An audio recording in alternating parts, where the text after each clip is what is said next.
Praise lord, హల్లెలూయా. మరి దేవుని నామమునకు స్తోత్రములు. కూడి వచ్చిన మీ అందరికీ వందనములు. మరి ఈ సమయంలో పరిశుద్ధ గ్రంథము వైపుకి తిరుగుదాము. అందరూ బైబిల్ గనుక ఉన్నట్లయితే పరిశుద్ధ గ్రంథంని చూడండి.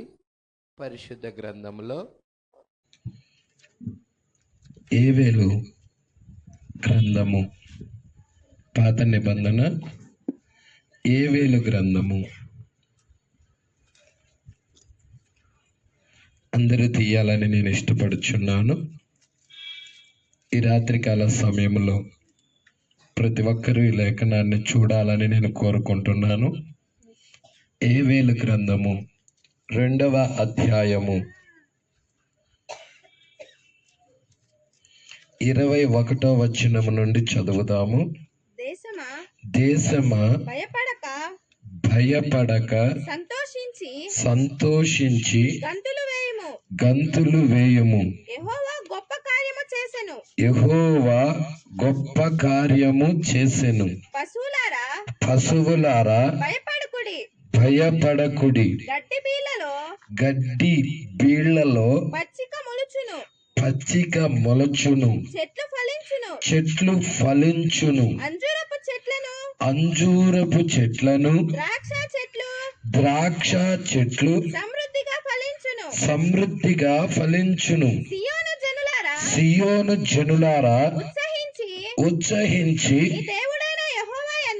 మీ దేవుడైన యెహోవా యందు సంతోషించుడి. తన నీతిని బట్టి ఆయన తొలకరి వర్షమును మీకు అనుగ్రహించును. వాన కురిపించి పూర్వమందువలే తొలకరి వర్షమును కడవరి వర్షమును మీకు అనుగ్రహించును. కొట్లు ధాన్యముతో నిండును.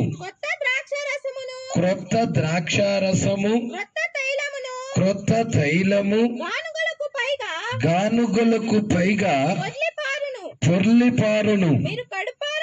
మీరు కడుపారా తిని తృప్తి పొంది మీ కొరకు వింత కార్యాలు జరిగించిన మీ దేవుడైన యెహోవా నామమును స్తుతించున్నట్లు నేను పంపిన మిడతలను గొంగలి పురుగులను పసర పురుగులను చీడ పురుగులను అను నా మహాసైన్యమును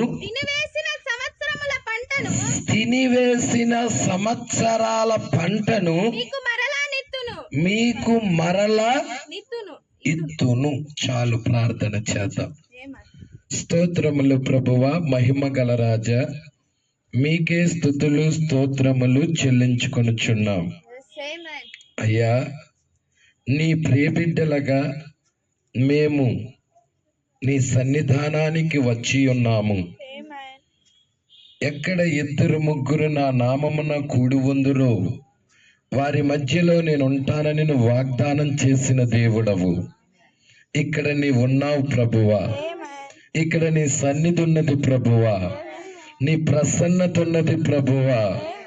అయ్యా, మీరే మాతో మాట్లాడండి. ఈ గడియ వాక్యం ఇవ్వండి.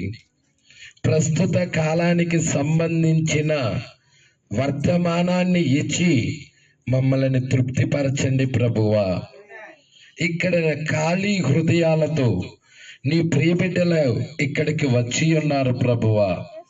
నీ వాక్యముతో నీ అభిషేకముతో నీ ప్రియబిడ్డలని నింపండి ప్రభువా.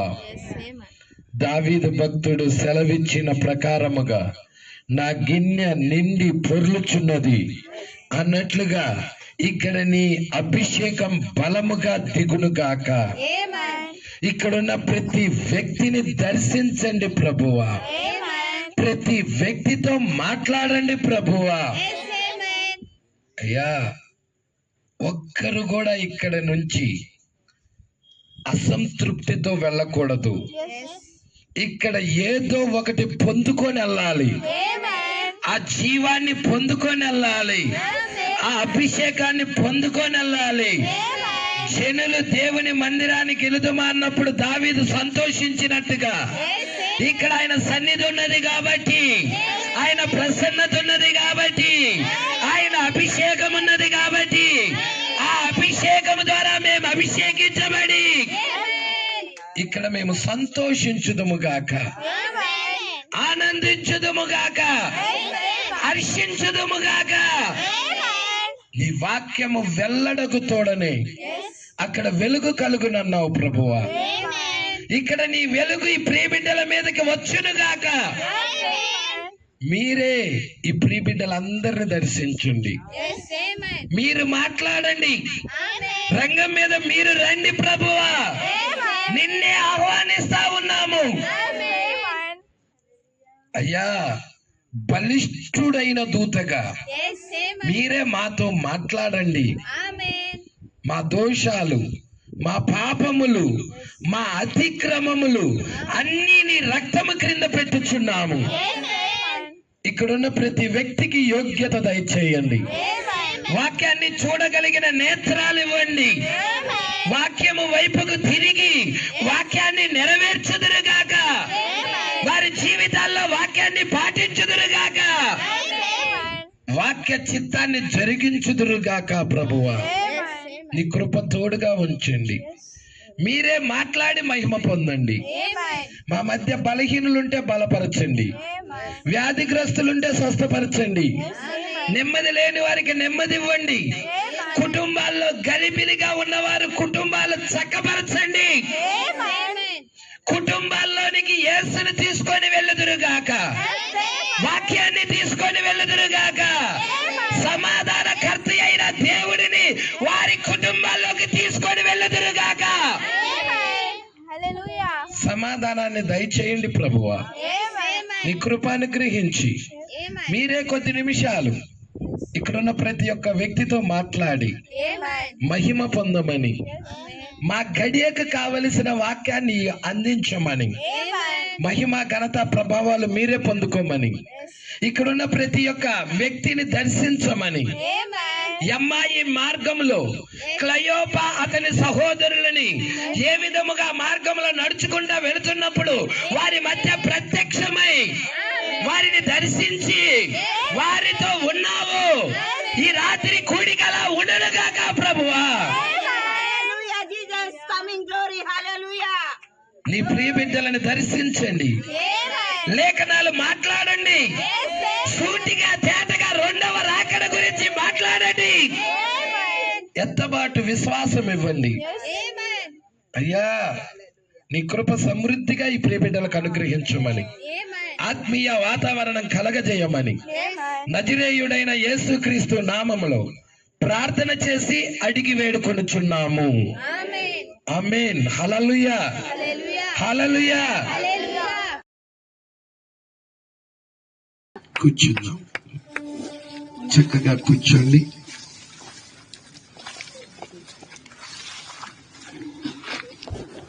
మరి కింద కూర్చోలేని వారు చైర్స్ తేటానికి వెళ్ళారు, మరి చైర్ల మీద కూర్చోవటానికి. హల్లెలూయా. ఏదేమైనా కానీ దేవుని యొక్క కృప మనకు తోడుగా ఉన్నదని నేను నమ్ముచున్నాను. ప్రజల ఇక్కడ చాలా మంది కొద్దిమంది కొత్త వారిని నేను చూస్తున్నాను, మంచిది. మరి కొంతమంది సంఘ బిడ్డలను చూస్తున్నాను, కొంతమంది ఇరుగు పొరుగు వారు కూడా రావటం జరిగి ఉన్నది. దేవుడికి మహిమ కలుగును గాక. ఎంతమంది ఉన్నా గాని ఈ రాత్రికాల సమయంలో మనందరికీ దేవుడు అందరికి సంబంధించిన వాక్యం దేవుడు ఇస్తానని నమ్ముచున్నాను. ప్రజల సంతోషంగా ఉన్నారా? దేవుడు మీతో మాట్లాడతాడని నమ్ముచున్నారా? ప్రజల ఖచ్చితంగా దేవుడు మీ అందరితో మాట్లాడతాడు. హల్లెలూయా. ఎందుకంటే ఆశ కలిగిన ప్రాణాన్ని తృప్తిపరిచే దేవుడు మన దేవుడు. నువ్వు ఆశతో ఇక్కడ కూర్చున్నావు కాబట్టి దేవుడు ఖచ్చితంగా నీ ఆశను తీరుస్తాడు, నిన్ను తృప్తిపరుస్తాడు. నీకు కావలసిన వాక్యాన్ని దేవుడే అందిస్తాడు. మనుష్యుడు రొట్టె వలన మాత్రము కాదు గాని దేవుని నోటిలో నుండి వచ్చి ప్రతి మాట వలన జీవించును. దేవుని నోటిలో నుండి వచ్చి ప్రతి మాట వలన బ్రతుకును. కాబట్టి ఆ మాటలే మమ్మల్ని బ్రతికించాయి. మీరు చూస్తున్న ఈ సృష్టి యావత్తు కూడా మాట ద్వారాగే కలిగినది. సూర్యుడు, చంద్రుడు, నక్షత్రాలు, సముద్రాలు, చెట్లు, గుట్టలు ఇవన్నీ కూడా స్పోకెన్ వర్డ్, పలుకబడిన మాట ద్వారా కలిగినాయి. Praise the lord. కాబట్టి ఆ మాటే మనల్ని బ్రతికించేదై ఉన్నది. ఆ మాటే మనల్ని స్వస్థపరిచేదై ఉన్నది. ఆ మాటే మన కుటుంబాలని బాగుపరిచేదై ఉన్నది. ఆ వాక్యమే, ఆ మాటే మనకి విశ్వాసాన్ని ఇచ్చేదై ఉన్నది. ఆ మాటే నిత్య జీవంలోకి తీసుకెళ్లేదై ఉన్నది. మనల్ని నిత్య జీవంలోనికి కూడా తీసుకొని వెళ్ళేది ఏదో కాదు, ఆ వాక్యమే. హల్లెలూయా. అందుకే ఇక్కడ మనం చూస్తున్నాం, యోవేలు ఈయన చిన్న ప్రవక్త, చాలా పెద్ద ప్రవక్త కాదు. ఈయన ప్రవక్తలలో ఈ రాసిన వాళ్ళందరూ కూడా ఎవరయ్యా అంటే ప్రవక్తలై ఉన్నారు. హల్లెలూయా. మరి కొంతమంది వాళ్ళ పేర్లతోనే గ్రంథాలు రాయబడి ఉన్నాయి. యెషయా పేరుతోనే రాయబడి ఉంది. ఇర్మియా పేరుతోనే రాయబడి ఉన్నది. ఏస్కేల్ పేరుతోనే రాయబడి ఉన్నది. ఆమోస్ పేరుతోనే రాయబడి ఉన్నది. ఏవేలు పేరుతోనే రాయబడి ఉన్నది. మలాకి పేరుతోనే రాయబడి ఉన్నది. ప్రజలా, అయితే ఇక్కడ మనం చూస్తున్నాం, ఈ యోవేలు ప్రవక్త రెండవ రాకడ గురించి రాస్తున్నాడు. హల్లెలూయా. ఏ రాకడండి? ఆయన మొదటి రాకడ రాశాడు, ఆయన రెండవ రాకడ కూడా రాశాడు. ఇప్పుడు మనమందరం ఎన్నో రాకడలో ఉన్నామో చెప్పండి. మనం మొదటి రాకడలో ఉన్నామా, రెండో రాకడలో ఉన్నామా? క్రైస్తవ సంఘమా, పట్టుకుంటున్నారా?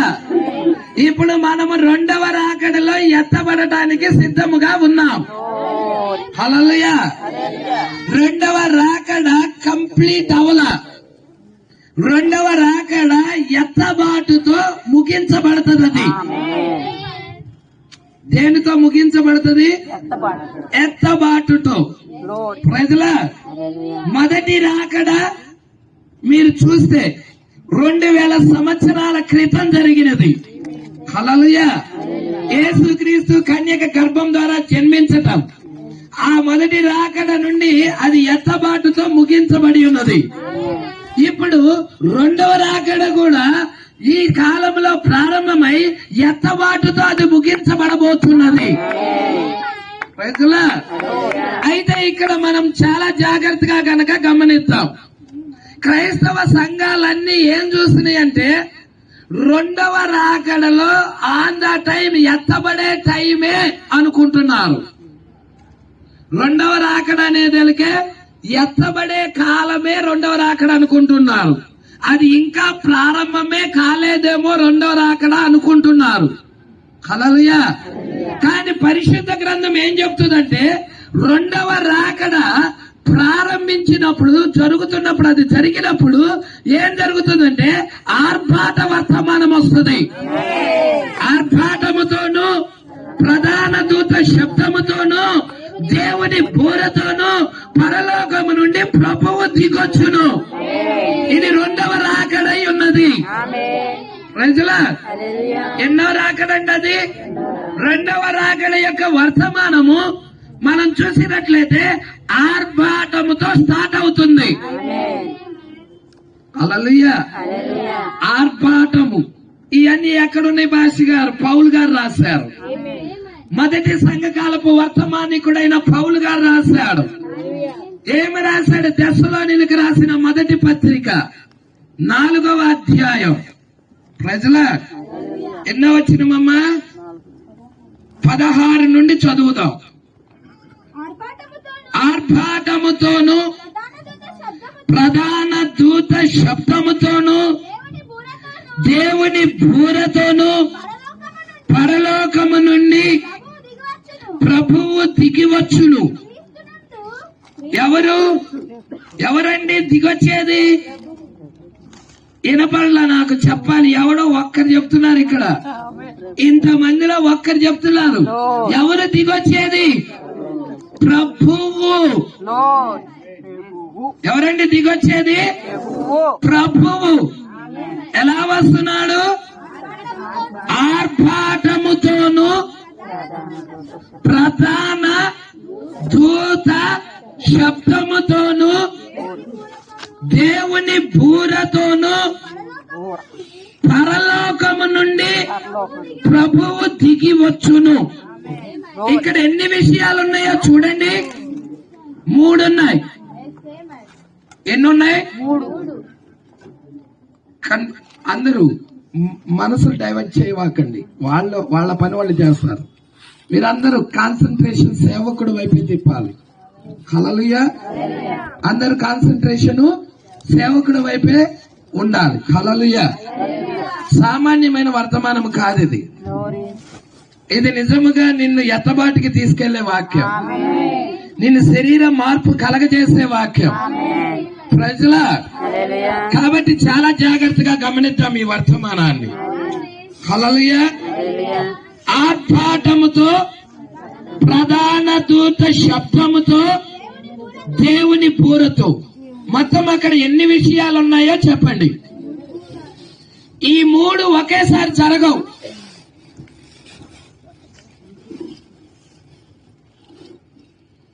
ఈ 3 కూడా ఒకే టైంలో ఆన్ ద స్పాట్ లో జరగవు.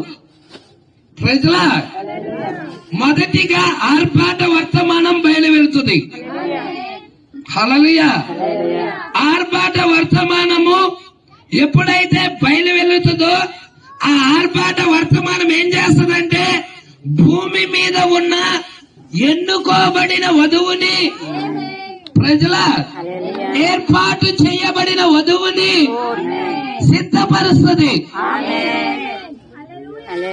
అదే మనం ఏవేల్లో చూసాం, ఏవేల గ్రంథంలో చూసాం. నేను అక్కడికి వస్తాను, ఏవేల గ్రంథం దగ్గరికి వస్తాను.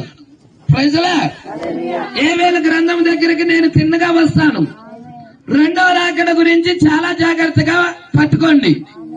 అయితే పరిశుద్ధ గ్రంథం ఏం చెప్తుందో దాన్ని మీ మధ్యకి తీసుకొస్తున్నా ఈ రాత్రికాల సమయంలో. చాలా మంది దానికి తప్పుడు అనువాదం చెప్పేశారు. ప్రజల అందరు క్రైస్తవులకి ఎలాగున్నదయ్యా అంటే యేసుక్రీస్తు మధ్యాకాశానికి వస్తాడు, ఆ వచ్చేటప్పుడు మనం రెప్పపాటులో ఎత్తబడతాము. కాబట్టి ఈ విషయాలే చెప్పటం జరిగింది. సంఘం కూడా అలాగే ఆయన వచ్చినప్పుడు రెప్పపాటులో నేను వెళ్తాను అని చెప్పుకుంటా ఉన్నది. కానీ బైబిల్ చెప్తుంది, పరిశుద్ధ గ్రంథం చెప్తుంది, ఆయన రాకడ ప్రారంభించినప్పుడు ఆర్భాట వర్తమానం తీసుకొస్తాడని. ప్రజల 2వది ఏంటంటే ప్రధాన దూత శబ్దము యొక్క వర్తమానం తీసుకొస్తాడు. 3వది ఏంటంటే దేవుని యొక్క బూర. ప్రజల ఆర్భాట వర్తమానము ఏంటో తెలియాలి మనకి. 2వది ఏంటంటే ప్రధాన దూత శబ్దం అంటే ఏంటో కూడా తెలియాలి. 3వది ఏంటంటే దేవుని బూర అంటే ఏంటో కూడా తెలియాలి.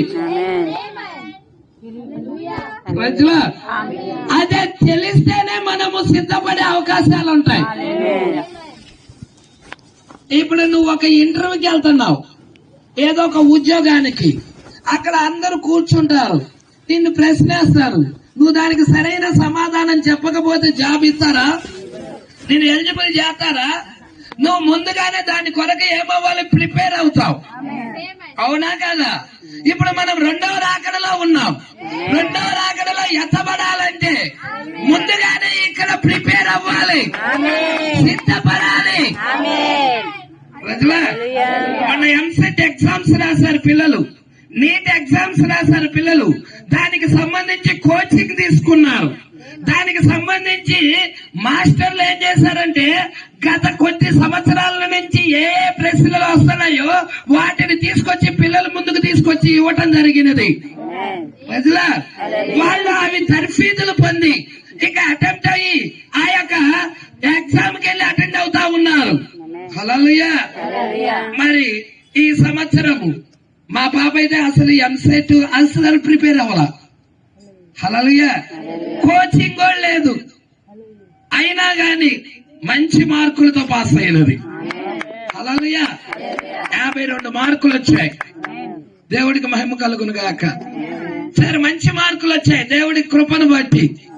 హల్లెలూయా. ఏది ఏమైనా గాని ఏం జరుగుతుందయ్యా అంటే ఈ యొక్క మనము రెండో రాకడలో వెళ్ళాలి అంటే నీకు రెండో రాకడ గురించి సంబంధించిన లేఖనాలు ప్రవక్తలు ఏం చెప్పారో, ఏమేమి నెరవేరుతున్నాయో, ఏ ఉన్నాయో అవన్నీ తెలుసుకోవాలి మనం.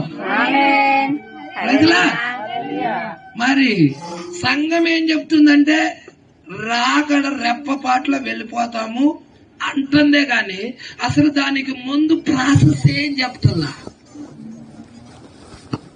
దానికి ముందున్న ప్రాసెస్ ఏంటి? దానికి ముందు అసలు ఏం ప్రాసెస్ ఉంది? ఇది కావాలి నాకు, నేను ఎత్తబడాలనుకుంటున్నా, నేను ప్రభు రాజ్యంలోకి వెళ్ళాలనుకుంటున్నా, ఎత్తబాటులో నేను శ్రమల్లో ఉండదలుచుకోవాలా. ఉన్నారా ఎవరైనా ఇక్కడ? శ్రమల్లో ఉండదలుచుకోని వారు, నేను ఉండను ప్రభువా, నేను ఎలాగైనా ఎత్తబాటులోకి వెళ్ళాలి, ఈ రాబోయే ఉగ్రతలో గొర్రెపిల్ల యొక్క ఉగ్రతలో నేను ఉండకూడదు, దానికి సంబంధించి ప్రవక్తలు ఏం చెప్పారు, ఇక్కడ భూమి మీద ఏం జరుగుతున్నాయి అవి ఈ దినం నేను చూడాలి ప్రభువా. అవి చూడాలి మనం. ప్రజలా అవునా కాదా? ఇక్కడ మనం చూస్తున్నాం ఆర్భాట వర్తమానం అంటే ఏంటయ్యా అంటే, హల్లెలూయా, ఆర్భాట వర్తమానము మనము చూస్తే దెస్సలోనికీయులకు రాసిన పత్రికలో చూసాం కదా, 4వ అధ్యాయము 16వ వచనములో 1వ దెస్సలోనికీయులకు రాసిన పత్రికలో అపోస్తలుడైన పౌలు రెండో రాకడ గురించి చెప్తున్నాడు. హల్లెలూయా. పౌలు గారు వచ్చేటప్పటికి మొదటి రాకడ అయిపోయినది, రెండో రాకడ గురించి చెప్తున్నాడు ఆయన. మొదటి సంఘకాలపు వర్తమానికుడైన పౌలు, సౌలుగా ఉన్న ఈయన పౌలుగా మార్చబడిన ఈయన రెండో రాకడ గురించి ప్రస్తావించి చెప్తున్నాడు. రెండో రాకడలో ఒక గుంపు ఉంటది, రెండవ రాకడలో ఒక చిన్న మంది ఉంటది, రెండవ రాకడలో ఎత్తబడే ఒక గుంపు ఉంటది. కాబట్టి వారి కొరకు కొన్ని లేఖనాలు ఉండాలి, ఆ లేఖనాలు వాళ్ళు పాటించాలని వారి కొరకు చెప్తున్నాడు. ఇవి ప్రజలా వారి కొరకు చెప్తున్నాడు. ఏంటి అది అని కనుక మనం చూసినట్లయితే ఆర్భాటముతో, ఏంటండి ఆర్భాట వర్తమానం. దేవుడికి మహిమ కలుగును గాక.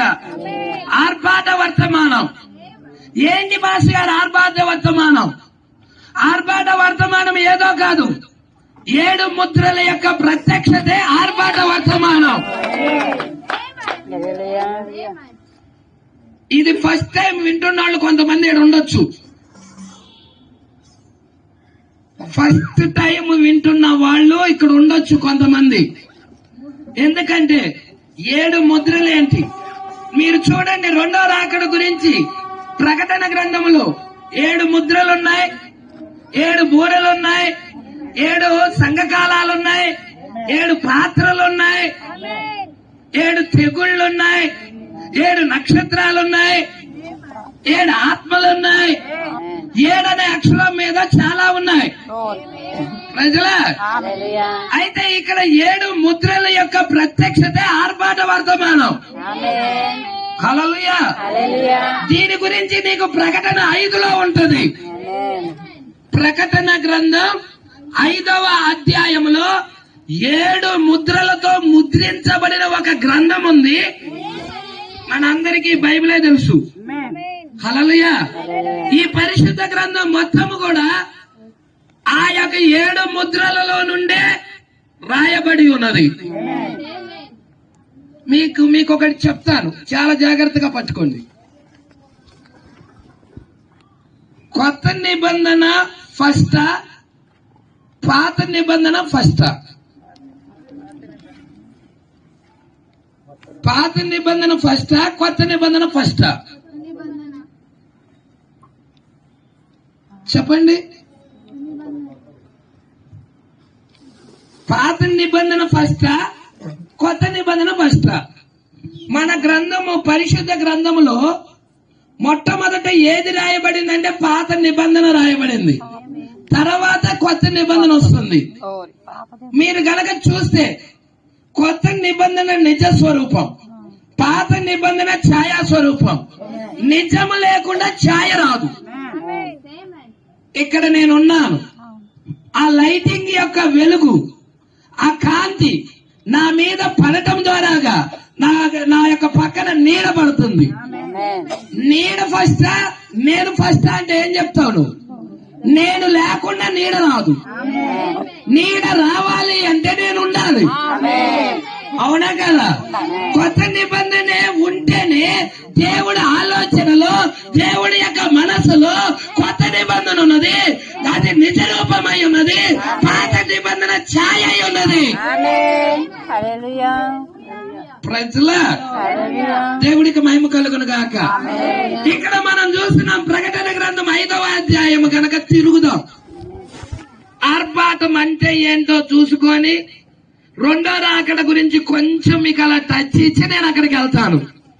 ఇది చాలా పెద్ద సబ్జెక్టు, దీనిలోకి నేను అలదలుచుకోలేదు, కానీ కొంచెం మాత్రం మీకు ఆ టేస్ట్ చూపిస్తా.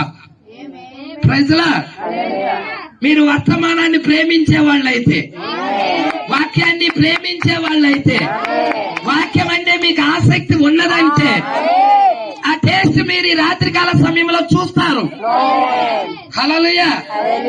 ప్రకటన గ్రంథం 5వ అధ్యాయం 1వ వచనం. మరియు లోపట వెలుపట వ్రాత కలిగి 7 ముద్రలు. అమ్మా సరిగా చదువు.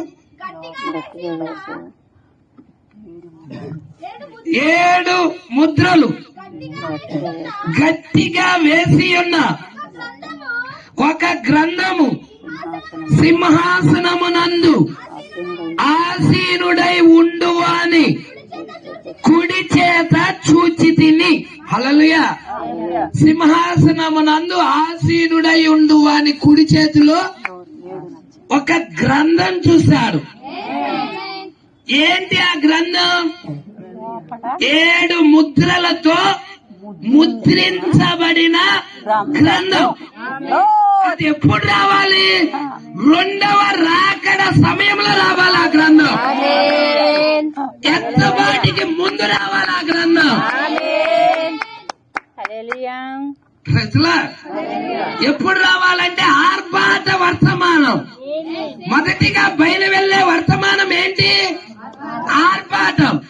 ఆర్భాట వర్తమానం అంటే 7 ముద్రల యొక్క ప్రత్యక్షతే ఆర్భాట వర్తమానం. అంటే 7 ముద్రలు విప్పబడాలి. ప్రజలా ఇదే ఆర్భాట వర్తమానం. ప్రజలా దేవుడికి మహిమ కలుగును గాక. 7 ముద్రలు విప్పబడకుండా నీకు ఆర్భాట వర్తమానం రాదు. హల్లెలూయా. మొదటి రాకడలో యేసు మత్తయి సువార్త 24వ అధ్యాయంలో ముద్రలిప్పాడా? మత్తయి 24వ అధ్యాయంలో యేసుక్రీస్తు ముద్రలు ఇప్పాడు. అక్కడ ఆర్భాట వర్తమానం మొదటి రాకడలో. రెండోదండి ప్రధాన దూత శబ్దము. అంటే ప్రధాన దూత శబ్దం అంటే ఏంటి? క్రీస్తునందు నిద్రించిన పరిశుద్ధులను లేపటము. లాజరు దగ్గరికి వెళ్ళి లాజరు బయటికి రాని పిలిచాడు.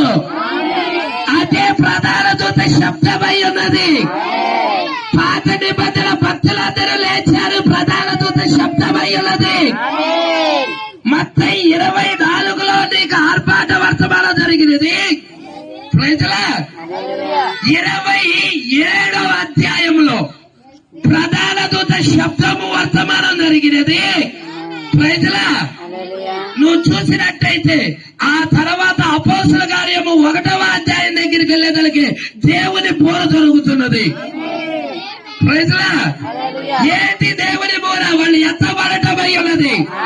యేసుక్రీస్తు పాత నిబంధన భక్తులందరూ కలిసి మేఘముగా వాళ్ళు వెళ్ళిపోవటమై ఉన్నది. అదే మొదటి రాకడలో జరిగిన స్టోరీ. అవునా? నేను చెప్పినది బైబిల్లో ఉందో లేదో చెక్ చేసుకో. ప్రజలా ఇప్పుడు మనం 2వ రాకడల దగ్గరికి వస్తున్నాం. 2వ రాకడలో కూడా ఆర్భాటము జరగాలి. 2వ రాకడలో కూడా ప్రధాన దూత శబ్దము జరగాలి. 2వ రాకడలో కూడా దేవుని బోర జరగాలి. మరి ఆర్భాటం జరిగినదా? ప్రభు దిగొచ్చాడా? పరలోకము నుండి ప్రభు దిగొచ్చాడా? ఆర్భాటం జరిగినదా? ఎత్తబాటుకి వెళ్తాం అంటున్నాం. అసలు ఆర్భాట వర్తమానం ఏందో కూడా తెలియదు. ప్రజలా ఆర్భాటం జరిగిందో లేదో కూడా చాలా మంది ప్రజలకి తెలియదు.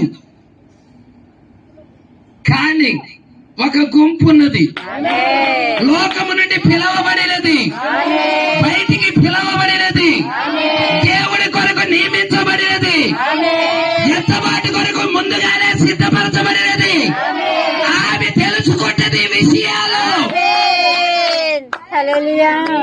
ఆమె కొరకు దేవుడు దీన్ని రాసేశాడు ముందుగానే. ప్రజలా అది ప్రకటన 5 మీరు ఇంటికెళ్ళి చదువుకోండి. 7 ముద్రలతో ముద్రించబడిన గ్రంథం. ప్రజలా 7 ముద్రలతో ముద్రించబడిన గ్రంథం. ఆ గ్రంథము ఇప్పటానికి యోగ్యుడు ఎవ్వడు కనబడలా. బలిష్ఠుడైన దూత ఒక దూత చెప్తా ఉన్నాడు, ఈ గ్రంథం విప్పడానికి యోగ్యుడు ఎవడని. ఒక ప్రకటన, ఒక అనౌన్స్మెంట్ వినబడినది. ఇక యోహాను పరలోకం మొత్తం చూస్తున్నాడు. ప్రజలా పరలోకం అంతా చూస్తున్నాడు. ఎక్కడ కూడా పరలోకంలో ఆ గ్రంథాన్ని విప్పటానికి గాని, కనీసం ఆ గ్రంథంలో ఏమున్నదో చూడటానికి గాని పరలోకంలో యోగ్యుడు కనపడలా. భూమి మీద ఎతుకుతున్నాడు, భూమి మీద కూడా యోగ్యుడు ఎవ్వడు లేడు. భూమి కింద ఉంది ఇంకొక లోకం. ఆ లోకం పేరేంటయ్యా అంటే పాతాళ లోకం. 3 లోకాలున్నాయి, పరలోకం, భూలోకం, పాతాళ లోకం. ఈ 3 లోకాల్లో చూశాడు. పరలోకంలో చూశాడు, ఎవరు లేరు. భూలోకంలో చూశాడు, యోగ్యుడు ఎవ్వడూ లేడు ఆ గ్రంథాన్ని ఇప్పటానికి. భూమి కింద ఉన్న లోకంలో చూశాడు, అక్కడ కూడా లేడు. బిగ్గరగా ఏడుస్తున్నాడు. ఇక 24 పెద్దలు ఉన్నారు. ఆ 24 పెద్దల్లో ఒక పెద్ద వచ్చాడు, ఏడవకన్నాడు. ఎందుకంటే ఆ పెద్దకి తెలుసు ఆ గ్రంథాన్ని ఇప్పి ఆయన ఎవరో తెలుసు ఆ పెద్దకి. హల్లెలూయా. ఆ పెద్ద వచ్చి ఏడవగలేదనికి అప్పుడు ఏడుపు ఆపాడు యోహాను. ఇదిగో యోధా గోత్రపు సింహం వచ్చి ఈ 7 ముద్రల గ్రంథాన్ని ఇప్పుతుంది. ఇప్పిందా? ఇప్పాలా? క్రైస్తవ ప్రపంచానికి అసలు ఈ ముద్రల గురించి గోలే లేదు. అసలు ఈ ముద్రల గురించిన విషయమే లేదు. యేసు రక్షిస్తాడు, యేసు స్వస్థపరుస్తాడు, యేసు దేవుడు ఎత్తబాటుకి తీసుకెళ్తాడు. ఇదే మరియా, దేవుడు నిన్ను దీవించునుగాక. అబ్రామా, దేవుడు నిన్ను దీవించునుగాక. ఇదే. హల్లెలూయా. మరి దానికి ముందు దీవెన రావాలి అంటే వాక్యం తెరవబడాలి కదా. వాక్యం లేకుండా దీవెన ఎలా వచ్చింది? వాక్యం తెరవబడాలి, వాక్యం రావాలి. నీ పాపం పోవాలంటే వాక్యం తెరవబడాలి. బైబిల్ ఇలా చెప్తుంది. నీ పాపం పోయే మార్గం ఏంటి? ఈ రాత్రికాల సమయంలో పాపం పోయే మార్గం ఎవరికి తెలుసు? రక్తం కింద ఏముంది పాస్టర్ గారు? గ్లోరీ. బాప్తిజం తీసుకున్నాను, పాపం పోయింది. 20 లక్షల మంది ఇజ్రాయేల్ ప్రజలు ఐగుప్తు నుండి బయటకు వచ్చిన వాళ్ళు ఎర్ర సముద్రంలో బాప్తిజం తీసుకున్నారు. తీసుకోలేదా? 20 లక్షల మంది తీసుకున్నారు. అరణ్యంలో శవములై రాలిపోయారని యేసయ్య చెప్తున్నారు. మార్గం ఎక్కడుందో తెలుసా? నీ పాపం పోవటానికి మార్గం ఎక్కడుందో తెలుసా? ప్రజలా యోహానే రాస్తున్నాడు. ప్రకటన గ్రంథం రాసిన యోహానే. ఇక్కడ యోహాను రాసిన మొదటి పత్రికలో నీ పాపం పోవటానికి మార్గం చెప్తున్నాడు. ఎంతమంది రాత్రికాల సమయంలో ఆ మార్గం తెలుసుకొని ఆ మార్గంలో నడవడానికి ఇష్టపడుతున్నారు? ప్రజలా ఆ మార్గం ఏంటి పాస్టర్ గారు? మీ ముందుకు తీసుకొని రావడానికి ఇష్టపడుచున్నా. ఎందుకంటే ఇక్కడ ఉన్న వాళ్ళు ఒక్కళ్ళు కూడా పోగొట్టుకోవడం దేవుడికి ఇష్టం లేదు.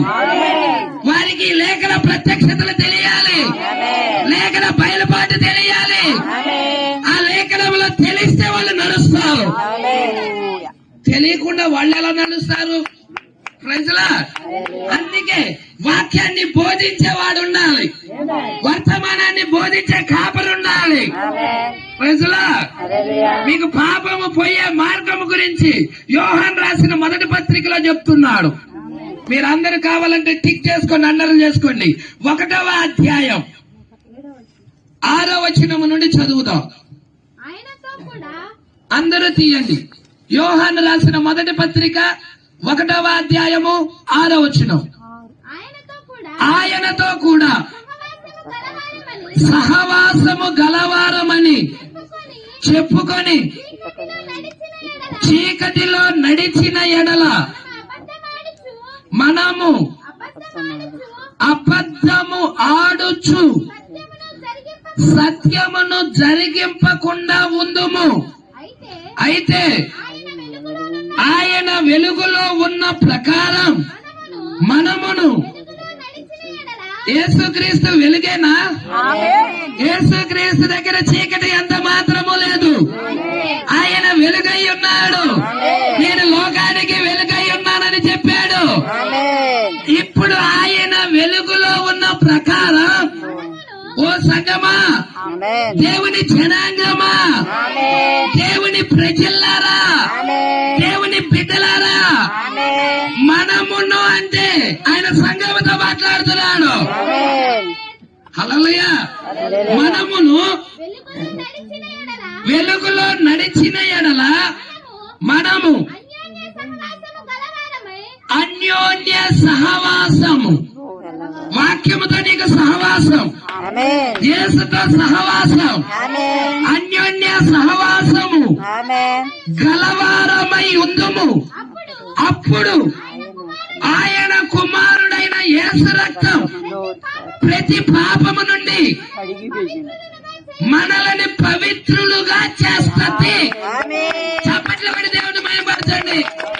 వినబడుతున్నా నాకు? ఇంకా పెద్దగా పడదాం.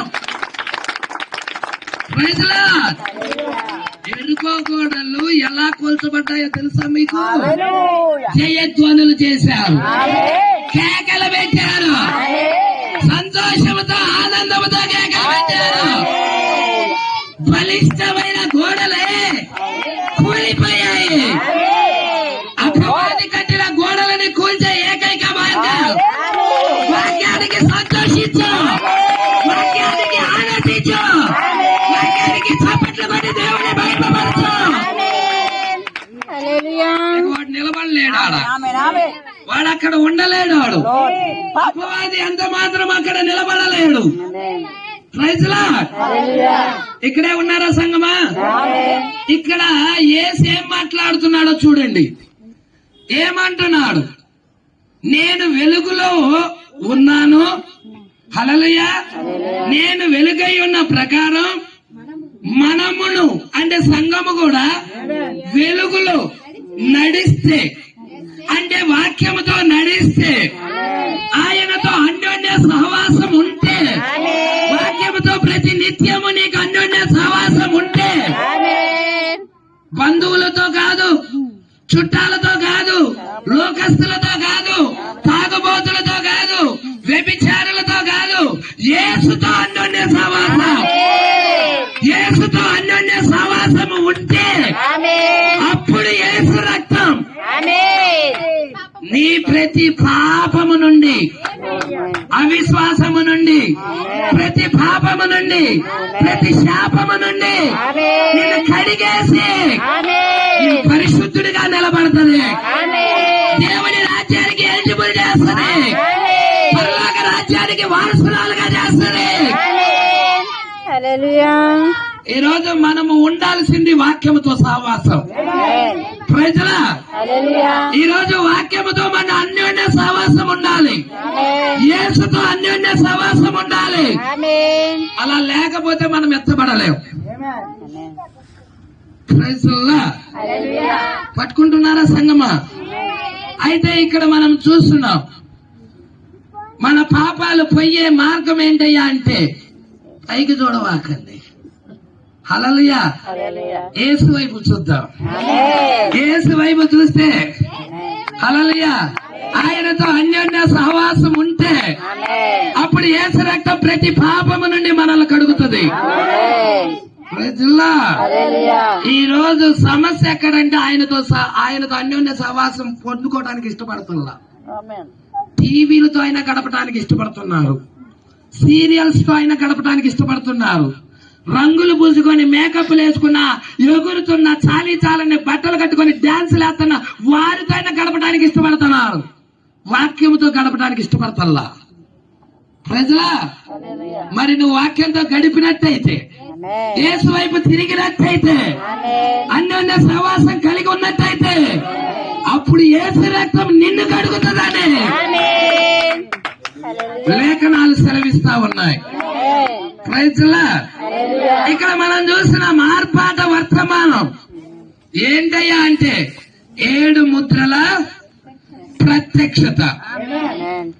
పరలోకమంతా చూశాడు, ఆ గ్రంథాన్ని ఇప్పటానికి యోగ్యుడు ఎవడూ లేడు. భూలోకం చూశాడు, ఎవరు కనబడలా. భూమి కింద చూశాడు, ఎవరు కనబడలా. యోహాను ఏడుస్తున్నాడు. పెద్దల్లో ఒక పెద్ద వచ్చాడు, ఏడవాక యోహాను అన్నాడు. యోధా గోత్రపు సింహం వచ్చి ఆ గ్రంథాన్ని నిప్పుతుందన్నాడు. హల్లెలూయా. సింహం ఎటు నుండి వస్తుందా అని చూస్తున్నాడు. సింహం రాలేదు. ఏమొచ్చిందంటే గొర్రె పిల్ల వచ్చింది.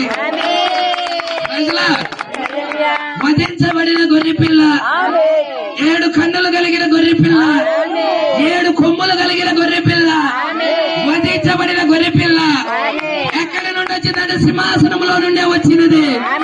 సింహాసనం మీద ఆసీనుడై వాడి చేతిలో గ్రంథాన్ని తీసుకున్నది. దేవుడికి మహిమ కలుగునుగాక. సంగమా ఈ విషయాలు పట్టుకుంటున్నావా? ఎప్పుడైతే తీసుకొని హల్లెలూయా ఆ గ్రంథాన్ని విప్పాడు, ఆ గొర్రె పిల్ల ఆ గ్రంథాన్ని ఇప్పినదో, హల్లెలూయా ఆర్పాట వర్తమానం బయట వెళ్ళినది.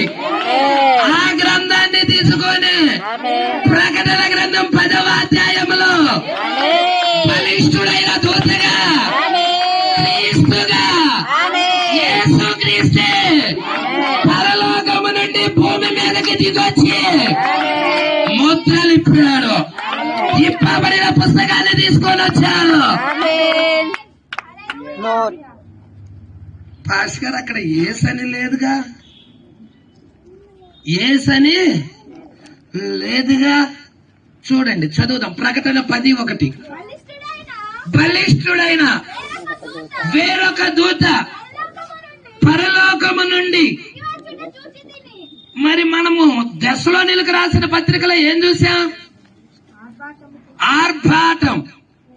ఏంటి ఆర్భాట వర్తమానం? 7 ముద్రల ప్రత్యక్షత. హల్లెలూయా. మరి 7 ముద్రలు ఇప్పబడ్డాయా? ఆర్భాటము జరిగినదా? మరి ప్రభువారు పరలోకము నుండి భూమి మీదకి దిగొచ్చాడా? విప్పబడిన పుస్తకాన్ని తీసుకొని వచ్చాడా? చాలా మంది కొత్త వారు ఉన్నారు. వారి కోసం నేను కొన్ని వచనాల వైపు తిరగటానికి ఇష్టపడుతున్నా. ప్రజల ఉన్నారా? సంతోషమేనా? వాక్యం అంటే ఇష్టమేనా? ఏసంటే ప్రేమేనా? ఏసంటే ప్రేమనంగల్ల బొమ్మ పెట్టుకొని ముందు దండం పెట్టుకోకుండా దండం పెట్టుకుంటా ఉండవాకండి. యేసు వాక్యమై ఉన్నాడు. వాక్యాన్ని ప్రేమించడమే యేసుని ప్రేమించడం, వాక్యాన్ని గౌరవించడమే యేసుని గౌరవించడం, వాక్యాన్ని ఆరాధన చేయటమే యేసుని ఆరాధన చేయటం. వాక్యం గురించిన బయలుపాటు నీకు రావాలి, వాక్యం గురించిన ప్రత్యక్షత నీకు రావాలి. ప్రజల ఇప్పుడు మనకి అక్కడ బలిష్ఠుడైన వేరొక దూత, అమ్మ చదువుదాం, ప్రకటన 10:1. బలిష్ఠుడైన వేరొక దూత పరలోకము నుండి దిగివచ్చుట చూచితిని. ఆయన మేఘము ధరించుకొని ఉండెను, ఆయన శిరస్సు మీద వర్షపు ధనస్సు ఉండెను, ఆయన ముఖము సూర్య బింబము వలెను, ఆయన పాదాలు అగ్ని స్తంభము వలెను ఉండెను, ఆయన చేతిలో విప్పబడి ఉన్న 5వ అధ్యాయంలో అది మూయబడి ఉన్నది, 6వ అధ్యాయంలో తెరిచాడు దానిని, దాన్ని తీసుకొని 10వ అధ్యాయంలో భూమి మీదకి వచ్చాడు ఆయన.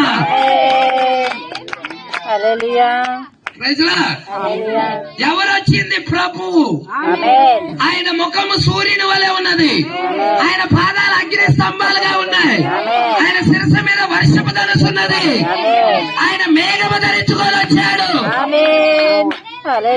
ఒక మాట చెప్పమంటావా? మొదటి రాకడలో యేసుక్రీస్తు గొర్రెపిల్ల. నమ్ముతున్నారా? ఎస్, అవునా? అవునా?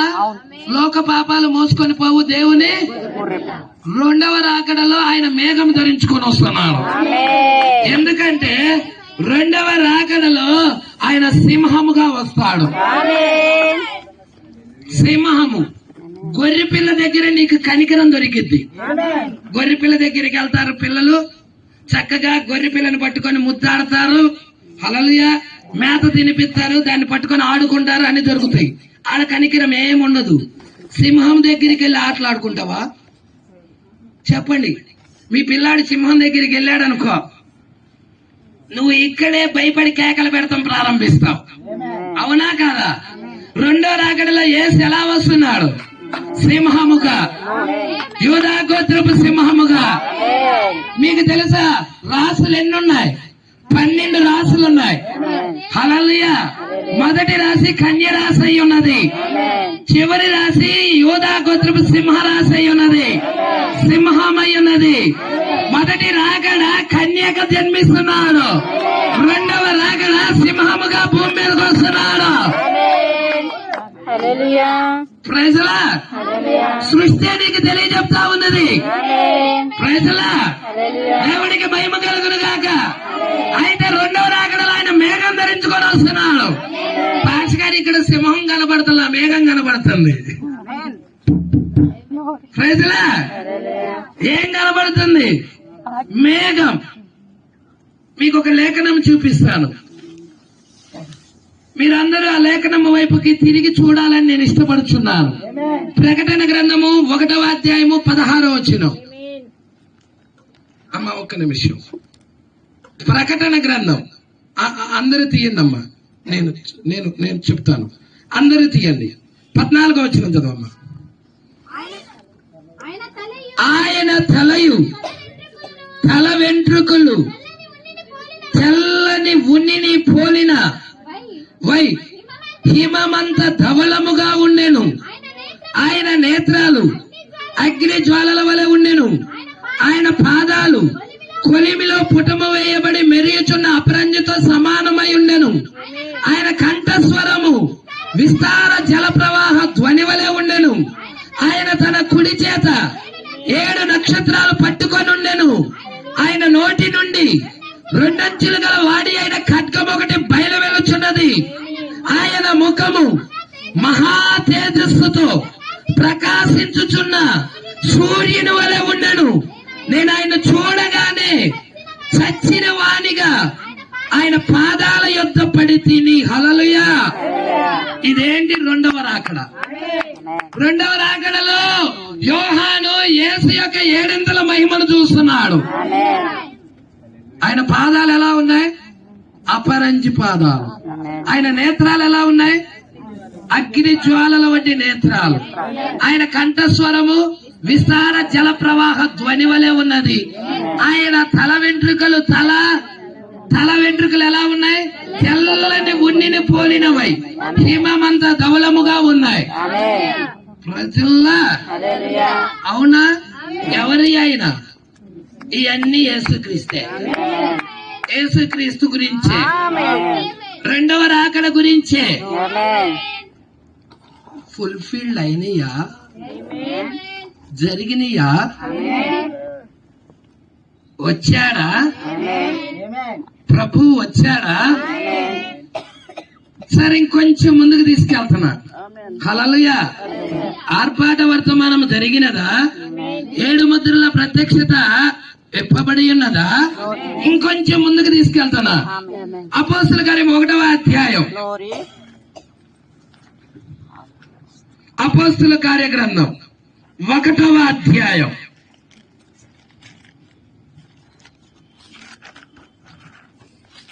Praise lord.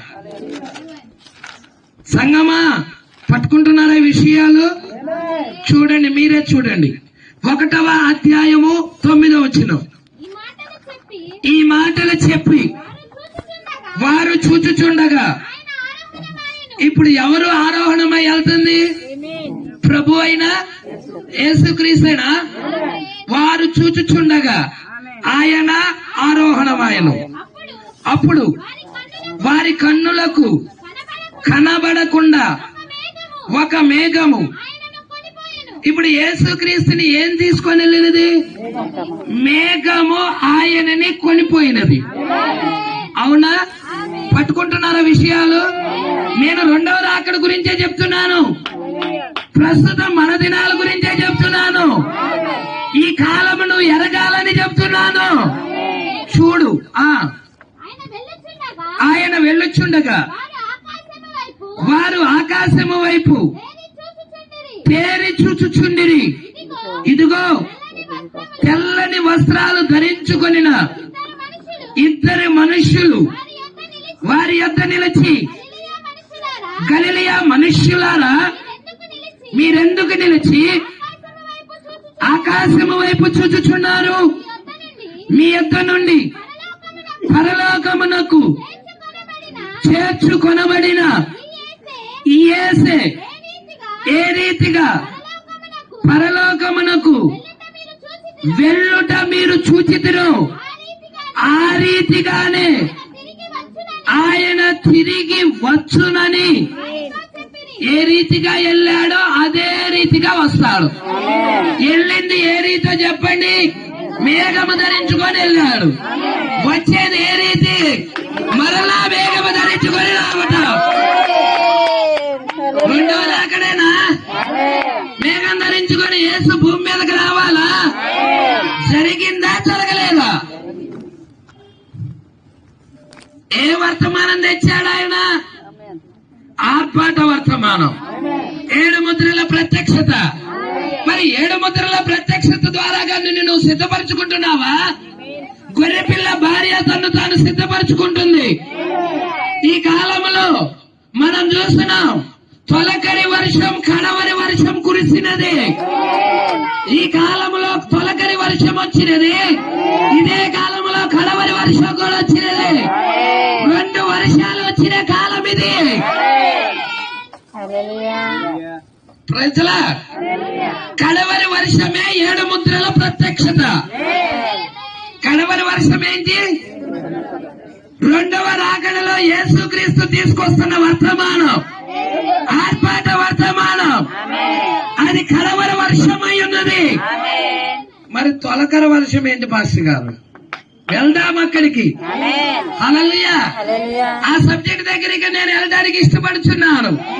కానీ ఇక్కడ ఇది కంప్లీట్ చేసుకొని తిరుగుదాం అటు. హల్లెలూయా. ఇంకొక లేఖనం నీకు రెండో రాకడ గురించి ప్రభు వారు చెప్పిన లేఖనం ఇంకొకటి. హల్లెలూయా. అందరూ తిరిగి చూడాలని ఇష్టపడుతున్నా. ఏంటంటే లూకాసు వార్త 21వ అధ్యాయము 27వ వచనం. అప్పుడు మనుష్య కుమారుడు అందరూ తీయండి.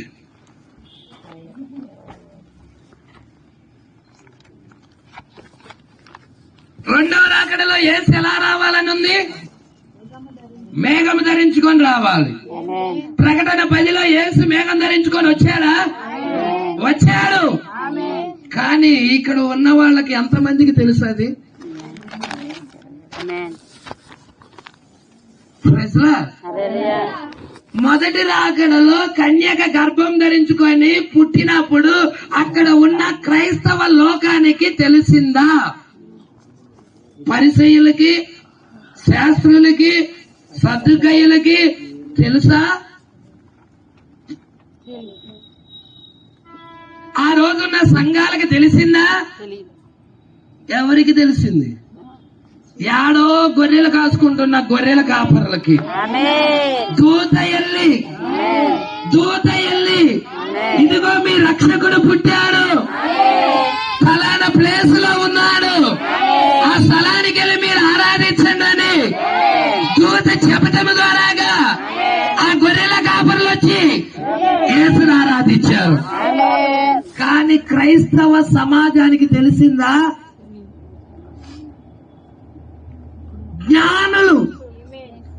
జ్ఞానులు తూర్పు దిక్కున మేము ఆయన నక్షత్రాన్ని చూసి హల్లెలూయా యెరూషలేము వచ్చారు ఆరాధించడానికి. అదేదో 1 రోజు 2 రోజుల ప్రయాణం కాదు. యూఫ్రటీస్ నది, టైగ్రీస్ నది, మహానదులను దాటుకుంటా ఆ నక్షత్రం వాళ్ళకి త్రోవ చూపుతుంటే ఆ నక్షత్రం వెనకాల వీళ్ళు కూడా నడుస్తా వెళ్తున్నారు. ఆ నక్షత్రం ఆగిపోతే వీళ్ళు ఆగిపోతున్నారు. ఆ నక్షత్రం కదులుతుంటే వారి ప్రయాణం ముందుకు చేస్తా ఉన్నారు. ఆ నక్షత్రం వారిని ఆడికి తీసుకెళ్ళిందంటే యేసు దగ్గరికి తీసుకెళ్ళింది. జ్ఞానులని, తూర్పు దిక్కున ఉన్న జ్ఞానులని నక్షత్రము యేసు దగ్గరికి తీసుకెళ్లినట్లయితే ఇక్కడ కూడా కొద్దిమంది మనుషులు ఉన్నారు, ఇక్కడ కూడా కొద్దిమంది విశ్వాసులు ఉన్నారు. యేసయ్య కుడి చేతిలో 7 నక్షత్రాలు ఉన్నాయి. 7వ నక్షత్రం పంపించబడినది. 7వ నక్షత్రము ఇక్కడున్న వ్యక్తులని, వధువుని ఎక్కడికి తీసుకెళ్లాలి అంటే యేసు ఎద్దకు తీసుకెళ్లాలి. ప్రైజ్లా. మరి నీ కాలానికి పంపించబడిన నక్షత్రం ఎవరో ఎరిగావా? హల్లెలూయా. అసలు నక్షత్రాలు చెప్పవాక పాస్ కాదు అంటావా? అవి నీ కోసమే రాయబడ్డాయి. నువ్వు బ్రతకటం కొరకు, నువ్వు జీవించటం కొరకు, నీ శరీరాన్ని రూపాంతరపరచటం కొరకు, నిన్ను ఎత్తబాటుకు తీసుకెళ్లటం కొరకు అవి రాయబడ్డాయి బైబిల్లో. హల్లెలూయా. మనము పౌరుషము కలిగి, రోషము కలిగి వాక్య ప్రత్యక్షత మీద నిలబడాలి. మనం ప్రజల అందుకే ఇక్కడ అంటున్నాడు లోకాసు వార్త 21:27. అప్పుడు మనుష్య కుమారుడు, ఎవరండి మనుష్య కుమారుడు చెప్పండి? యేసుక్రీస్తేనా? మనుష్య కుమారుడు అంటే ప్రభు అయిన యేసుక్రీస్తు ప్రభావముతోను మహామహిమతోను ఎన్నో రాకడ గురించి, అది 2వ రాకడ గురించి. యేసుక్రీస్తు మేఘారుడై వచ్చుట చూతురు, మనుష్య కుమారుడు మేఘం ధరించుకొని రావటం చూస్తారు. అందరూ కాదు, లోకం కాదు, క్రైస్తవ సమాజం అంతా కాదు. జ్ఞానులు ఎలాగ నక్షత్రాన్ని చూశారో అలాగే ఆ సూచననే మేఘం ధరించుకొని రావటం సూచననే ఎన్నుకోబడిన వ్యక్తి చూస్తాడు. నిన్ను ఎన్నుకుంది నువ్వు బాప్తిజం తీసుకున్నప్పుడు కాదు, నీ పాస్టర్ గారు తీసుకెళ్లి నీటిలో ముంచినప్పుడు కాదు, జగత్తుకు పునాది వేయబడక ముందే ప్రేమ చేత క్రీస్తులో నిన్ను ఏర్పాటు చేసుకున్నాడు. Praise the Lord. ప్రేమ చేత క్రీస్తులో నిన్ను ఏర్పాటు చేసుకున్నాడా? ఇప్పుడా నీ పాస్టర్ దగ్గరికి వెళ్ళి బాప్తిజం తీసుకున్నప్పుడా? అసలు నీ రక్షణ ఇప్పుడుది కాదు, ఈ భూమికే పునాది ఇలా. Praise the lord. ఈ జగత్తుకే పునాది వేయబడలా, అప్పుడే ఎన్నుకున్నాడు నిన్ను. రెఫరెన్స్ ఏమైనా చూపించగలుగుతావు పాస్టర్ గారు అంటారా?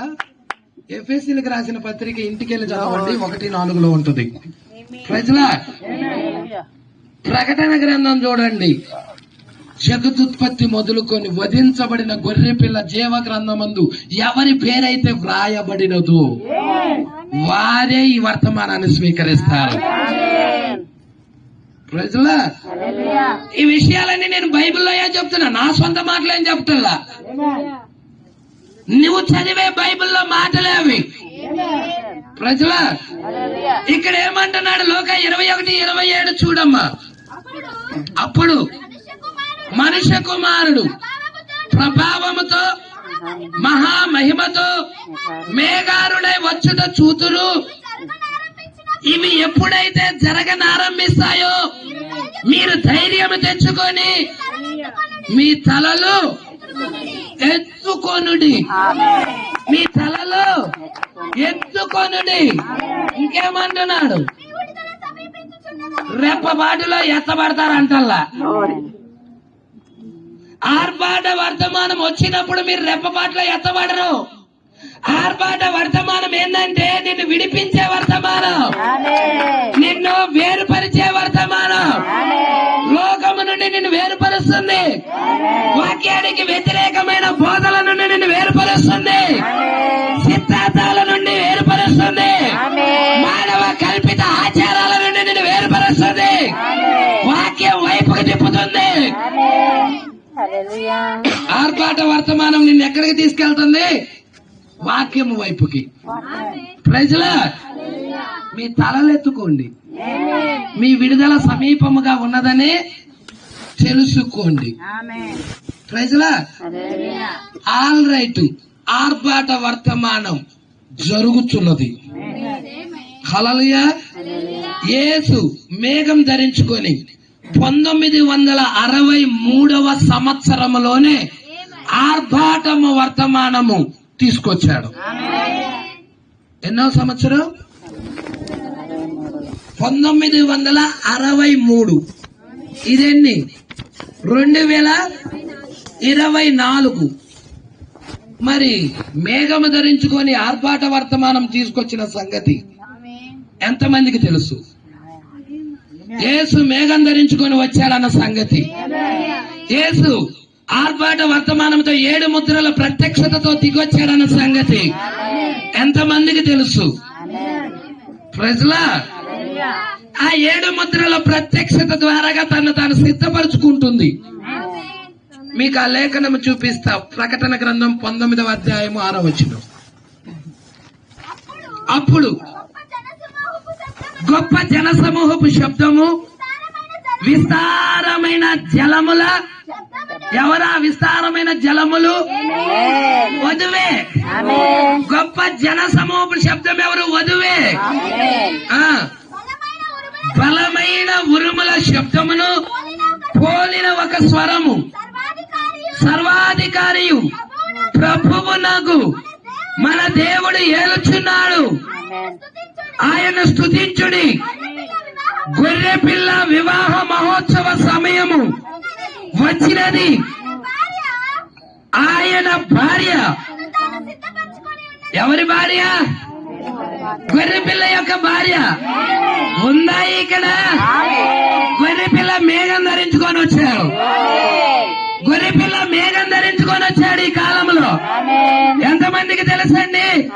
ఈ కాలంలో ఆయన మేఘం ధరించుకొని వచ్చాడు, ఆర్భాట వర్తమానం తీసుకొని వచ్చాడు, 7 ముద్రల ప్రత్యక్షతను తీసుకొని వచ్చాడు, బలిష్ఠుడైన దూతగా దిగొచ్చాడు.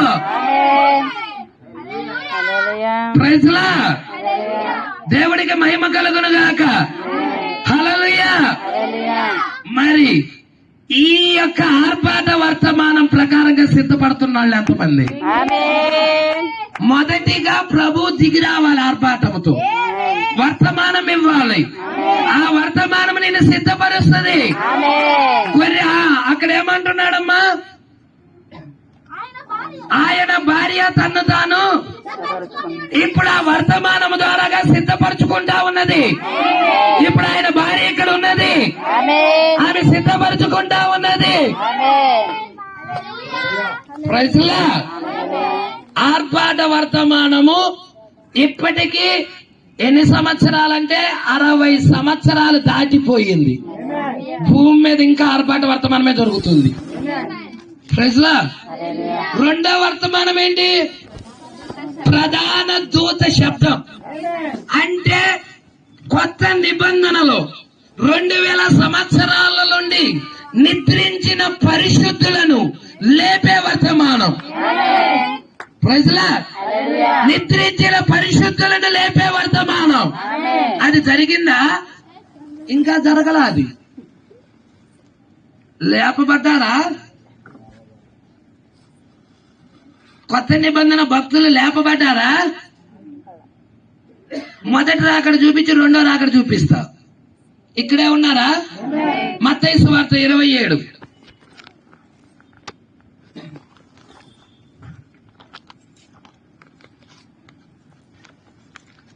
అటు ఇటు ఎవరు తిరగద్దు. కొద్ది నిమిషాలు, కొంచెం సమయం ఓర్పు పడదాం.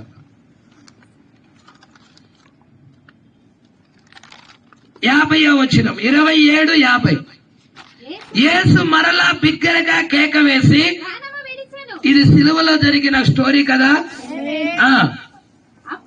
అప్పుడు దేవాలయపు తెర పైనుండి క్రింద వరకు రెండుగా చినిగెను. భూమి వణికెను, బండలు బ్రద్దలాయను, సమాధులు తెరవబడెను. నిద్రించిన అనేక మంది పరిశుద్ధుల శరీరాలు, వీళ్ళందరూ పాత నిబంధన శరీరాలు, పాత నిబంధన భక్తులు. ప్రధాన దూత శబ్దములో యేసు మొదటి రాకడలో పాత నిబంధన భక్తుల్ని లేపాడు. ఇప్పుడు రెండవ రాకడ ఇది.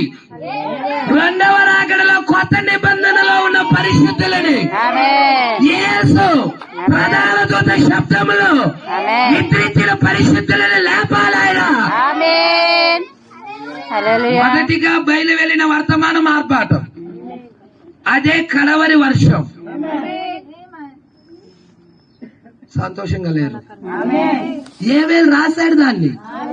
కడవరి వర్షం గురించి రాశాడు ఏవేలు. ప్రైజ్లా. ఏవేలు రాశాడు ఈ కాలప వర్తమానము గురించి, వాక్యము గురించి, వర్షము గురించి, పరిశుద్ధాత్మ గురించి. ప్రైజ్లా. ఇక్కడ మనం చూస్తున్నాం, ఎప్పుడైతే యేసు బిగ్గరగా కేకేశాడో పాత నిబంధన పరిశుద్ధులు లేపబడ్డారు. సమాధులు తెరవబడి పరిశుద్ధుల శరీరాలు లేచాయి. ఇప్పుడు లేవంగల్ల దేవుని బోర్ జరిగిందా?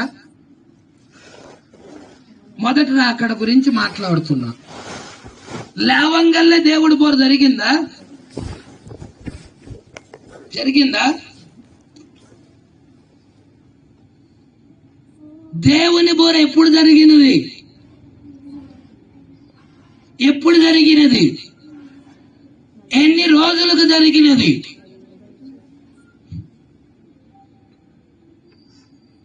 ప్రధాన దూత శబ్దానికి దేవుని బోరకి మధ్యలో కొంత సమయం ఉన్నదా? కొన్ని రోజులు ఉన్నాయా? ఆర్భాటానికి ప్రధాన దూత శబ్దానికి కూడా ఉన్నాయా? ప్రజలా.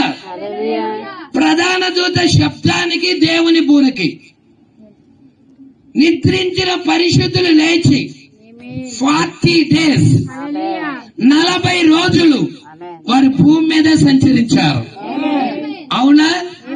మరి రెండవ రాకడలో కూడా జరగాల. మొదటి రాకడలో జరిగితే రెండవ రాకడలో కూడా జరగాలంట. మరి మన పాస్టర్స్ అందరూ రెప్పపాట్లో వెళ్ళిపోతాం దాని మీద నువ్వు కాన్సన్ట్రేషన్ చేసావు ఇప్పుడు దాకా. ప్రజలా రెప్పపాటులో వెళ్తామన్నది వాస్తవమే, కానీ ఎవరికి?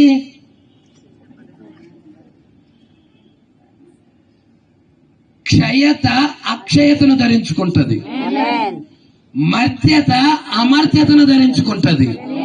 ప్రజల విజయమందు మరణము మృంగివేయబడుతుంది. ఎవరికది? సజీవముగా ఉన్న వధువుకి. హానోకి ఎలా దేవుడితో నడిచి మరణాన్ని రుచి చూడకుండా వెళ్ళిపోయాడు, ఈ రోజు కొంతమంది వ్యక్తులు ఉన్నారు, వారు మరణించరు, వారు పెట్టిలో పెట్టబడరు, వారు సమాధి చేయబడరు, వారు వాక్యముతో నడుస్తారు, సజీవముగా ఎత్తబడతారు.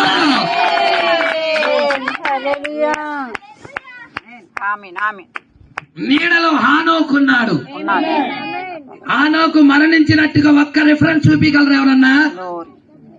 ఎందుకంటే నిజ రూపంలో వధువు ఉన్నది కాబట్టి, నిజ రూపంలో ఒక చిన్న మందు ఉన్నది కాబట్టి ఆమె మరణమే రుచి చూడదు. మరణం దాటుకొని వెళ్ళిపోతుంది. ఆమె ఏలియా వర్తమానం పట్టుకుంటుంది. ఏంటి పాస్టర్ గారు ఏదో అన్నారు? ప్రైజ్లా మీకు తెలుసా? మొదటి రాకడ, హల్లెలూయా, మొదటి రాకడకు ముందు ఏలియా వచ్చాడా? రెండో రాకడకు ముందు ఏలియా వచ్చాడు. మొదటి రాకడకు ముందు ఏలియా బాప్తిజం ఇచ్చి యోహాను. లూకా 1:1 లూకా సువార్త 1వ అధ్యాయము అందరూ చూడండి. లూకా సువార్త 1వ అధ్యాయం. నేను చెబుతున్న మాటలు బైబిల్లో ఉన్నాయో లేవో పరిశీలన చెయ్యండి. 10వ వచనము నుండి. ధూప సమయమందు ప్రజల సమూహమంతయు వెలుపల ప్రార్థన చేయుచుండగా ప్రభువు దూత ధూప వేదిక కుడి వైపున నిలిచి అతనికి కనబడగా జకర్యా అతన్ని చూచి తొందరపడి భయపడిన వాడాయను. అప్పుడు ఆ దూత అతనితో, జకర్యా భయపడకుము, నీ ప్రార్థన వినబడినది, నీ భార్య అయిన ఎలిజబెతు నీకు కుమారుని కనును, అతనికి యోహాను అని పేరు పెట్టుదువు. అతడు ప్రభువు దృష్టికి గొప్పవాడై ద్రాక్షారసమైనను మద్యమైనను త్రాగక తన తల్లి గర్భమున పుట్టినది మొదలుకొని పరిశుద్ధాత్మతో నిండుకొనిన వాడై ఇశ్రాయేలులో అనేకులను ప్రభువైన వాని దేవుని వైపుకు త్రిప్పును. మరియు అతడు తండ్రుల హృదయమును పిల్లల తట్టుకు అవిధేయుల నీతిమంతుల జ్ఞానం అనుసరించుటకు త్రిప్పి ప్రభువు కొరకు ఆయుత్తపడి ఉన్న ప్రజలను. ఉన్నారా ఇక్కడ ప్రభు కొరకు ఆయుత్తపడి ఉన్న ప్రజలు ఉన్నారా? మొదటి రాకడలో ప్రభు కొరకు ఆయుత్తపడిన ప్రజలుంటే రెండవ రాకడలో కూడా ప్రభు కొరకు ఆయుత్తపడిన ప్రజలు ఉన్నారు. మొదటి రాకడలో ప్రభు ఆ యొక్క ప్రజల దగ్గరికి ఏలియా పంపించబడితే రెండవ రాకడలో కూడా ఏలియా పంపించబడ్డాడు. చదువుదామా?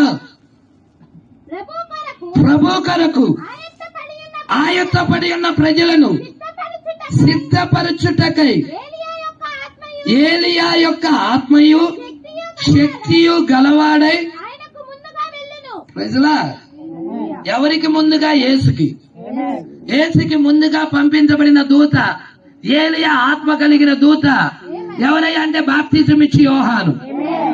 పాత నిబంధనలో ఒక స్త్రీ ఉంది. ఆ స్త్రీ ఆపదలో ఉన్నది, కరువులో ఉన్నది. దేశమంతా కరువులో ఉండినప్పుడు ఆ స్త్రీ దగ్గరికి ఏలియా పంపించబడ్డాడు. ఏలియా వర్తమానం ఆ స్త్రీని పోషించింది.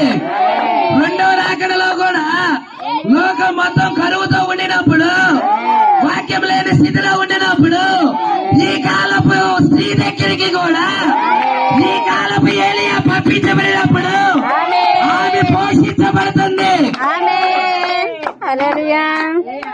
ఏలియా వర్తమానం ఆమెను పోషిస్తుంది, ఇక్కడున్న ఈమెను పోషిస్తుంది. మొదటి రాకడలో మరి అక్కడ ఉన్న స్త్రీని పోషించినట్టయితే రెండవ రాకడలో ఉన్న ఈ సంఘాన్ని కూడా పోషిస్తుంది. ప్రభు కొరకు ఆయుత్తపడి ఉన్న ప్రజలను సిద్ధపరచడానికి సిద్ధపరిచే వర్తమానం. ఏలియా ఏం చేశాడో మీకు తెలుసా? పాత నిబంధనలో దేవుడు నన్ను గిల్గాల్కి రమ్మన్నాడు అన్నాడు. ఎలీషా నువ్వు ఇక్కడే ఉండు అంటున్నాడు. యెహోవా జీవం తోడు, నీ జీవం తోడు, నేను నిన్ను విడిచిపెట్టను, నేను నీతో పాటే వస్తాను. హల్లెలూయా. అక్కడ నుండి బేతేలుకి దేవుడు నన్ను పిలుస్తున్నాడని చెప్పాడు. ఎలీషా నువ్వు ఇక్కడే ఉండు అంటున్నాడు. యెహోవా జీవం తోడు, నీ జీవం తోడు, నేను నిన్ను విడిచిపెట్టను, నీతోనే వస్తానంటున్నాడు. తర్వాత దేవుడు నన్ను యోర్దానుకు పిలుస్తున్నాడు అన్నాడు. ఎరుకోకు పిలుస్తున్నానన్నాడు. ఎరుకోకు పిలుస్తున్నానన్నప్పుడు ఎలీషా నువ్వు ఇక్కడే ఆగంటున్నాడు. నేను ఆగనంటున్నాడు. యెహోవా జీవము తోడు, నీ జీవము తోడు, నేను నిన్ను వదిలిపెట్టను, ఈ వర్తమానాన్ని వదిలిపెట్టను. ఇక్కడ కూడా ఒక ఎలీషా ఉన్నాడు. ఏలియా వర్తమానాన్ని ఇక్కడ ఉన్న ఎలీషా ఎంత మాత్రం వదిలిపెట్టాలంటున్నాడు. ఏడవ సంఘకాలపు వర్తమానికుడే, ఏడవ నక్షత్రమే ఏలియా అయి ఉన్నాడు. ప్రజలా మనం ఇక్కడ చూస్తా ఉన్నాం. చివరిగా నాలుగవదిగా యోర్దానికి పిలుస్తున్నాను నన్ను. ప్రజలా దేవుడు నన్ను యోర్దానికి రమ్మంటున్నాడు. ఎలీషా నువ్వు ఎరుకోలోనే ఆగిపో అంటున్నాడు. ప్రవక్తల శిష్యులు ఉన్నారు అక్కడ, వాళ్ళ దగ్గర ఉండిపో అన్నప్పుడు నేను ఉండను. యెహోవా జీవము తోడు, నీ జీవము తోడు, నేను నీతో పాటే వస్తాను. హల్లెలూయా. ఇద్దరు కలిసి ఆ యొక్క యోర్దానికి వెళ్ళారు. అక్కడ యోర్దాన్ అనే నది ఉంది. యోర్దాన్ అంటే మరణము, మరణం అనే నది ఉన్నది. ఆయన మీద ఒక దుప్పటి ఉన్నది. ఏలియా మీద ఉన్న దుప్పటిని తీసుకొని ఆ నదికి వేసుకొచ్చాడు. ఆ మరణం త్రోవిచ్చినది. వాళ్ళు నడుచుకుంటూ అవతలికి వెళ్ళాడు. అగ్ని రథాలు వచ్చి ఏలియాని తీసుకొని వెళ్ళాయి. ఏలియా వర్తమానాన్ని యోర్దాన్ని ఫైర్ చేసినది, మరణాన్ని కొట్టింది. అక్కడ ప్రతి మానవుడి జీవితంలో మరణం ఉన్నది, కానీ ఏలియా వర్తమానం ఆ యొక్క మరణాన్ని కొడతా ఉన్నది. అది నీకు త్రోవీయటానికి. ఓ మరణమా నీ ముళ్ళెక్కడా? ఓ మరణమా నీ విజయం ఎక్కడా? మరణపు ముళ్ళను విరిచిన క్రీస్తున్నాడా? జయమున్నది మనకి.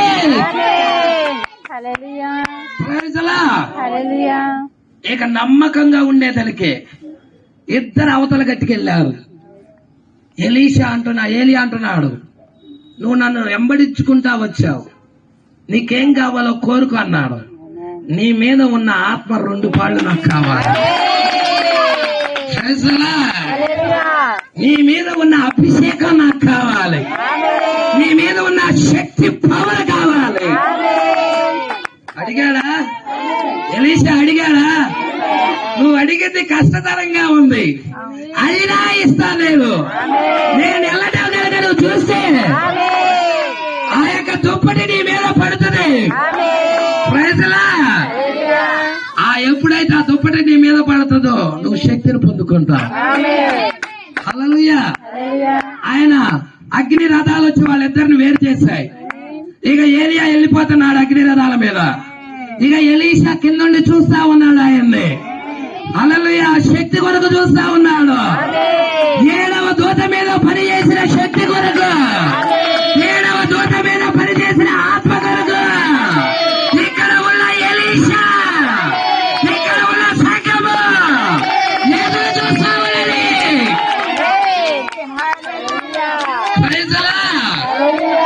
ఎప్పుడైతే ఎదురు చూస్తా ఉన్నదో ఆ దుప్పటి వచ్చి ఆయన మీద పడింది. హల్లెలూయా. మరలా తిరిగి రిపీట్ వెనక్కి వెళ్తున్నాడు. యోర్దాను కలిసిపోయింది అక్కడ. ఏలియా దేవుడు ఎక్కడున్నాడని అదే దుప్పటిని తీసుకొని అదే వర్తమానాన్ని తీసుకొని ఇక నదికేసుకొచ్చాడు. ముందు ఏలియాకు వచ్చాడు, తర్వాత ఎలీషాకు వచ్చాడు. ఏం జరిగిందో తెలుసా? మరలా నది పాయలైపోయింది. నడుచుకుంటే అవతల గట్టికెళ్ళాడు. ఓ నీకు మరణం త్రోవ ఇవ్వాలంటే, నిత్య జీవంలోకి వెళ్ళాలంటే, ఆ ధరికి వెళ్ళాలంటే, కాలమనే ధరను దాటుకొని వెళ్ళాలంటే ఒక వర్తమానం కావాలి నీకు. ఏలియా వర్తమానం కావాలి నీకు. ప్రజలా, ఎంతమందికి తెలుసు ఈ కాలానికి ఏలియా రావాలని? తెలుసా అసలు ఏలియా రావాలని సంగతి? ప్రైజ్లా, మీకు చూపిస్తాను లేఖనం. మీరందరూ చక్కగా ఆ వాక్యం వైపు తిరిగి ఆనందిస్తారని నమ్ముతున్నాను. మత్తయి సువార్త 11వ అధ్యాయం, మత్తయి సువార్త 11వ అధ్యాయం 14వ వచనం. ఈ సంగతిని అంగీకరించుటకు యేసు మాట్లాడుతున్నాడు ఇక్కడ. యేసే స్వయముగా చెప్తున్నాడు రెండవ రాకడ గురించి. ఈ సంగతి అంగీకరించుటకు మీకు మీకు మీకు మీకు మనసు ఉంటే, వచ్చిన ఏలియా గురించి మాట్లాడుతున్నాడా? రాబోయే ఏలియా గురించి మాట్లాడుతున్నాడా? రాబోయే ఏలియా. రెండో రాకడికి ముందుగా ఏలియా రావాలి. భయంకరమైన దినానికి ముందు ఏలియా రావాలి. ఇక్కడేమో యేసు చెప్తున్నాడు మత్తయి 11:14 మత్తయి సువార్త 11వ అధ్యాయం 14వ వచనంలో యేసే చెప్తున్నాడు ఏలియా రావాలి అని. మలాకీ గ్రంథము 4వ అధ్యాయము 1 నుండి చూస్తే, ఏలయనగా నియమించబడిన దినము వచ్చుచున్నది, కొలిమి కాలునట్లు కాలును. గర్విష్ఠులందరూ దుర్మార్గులందరూ కొయ్యి కాలువలే ఉంటారు. వారికి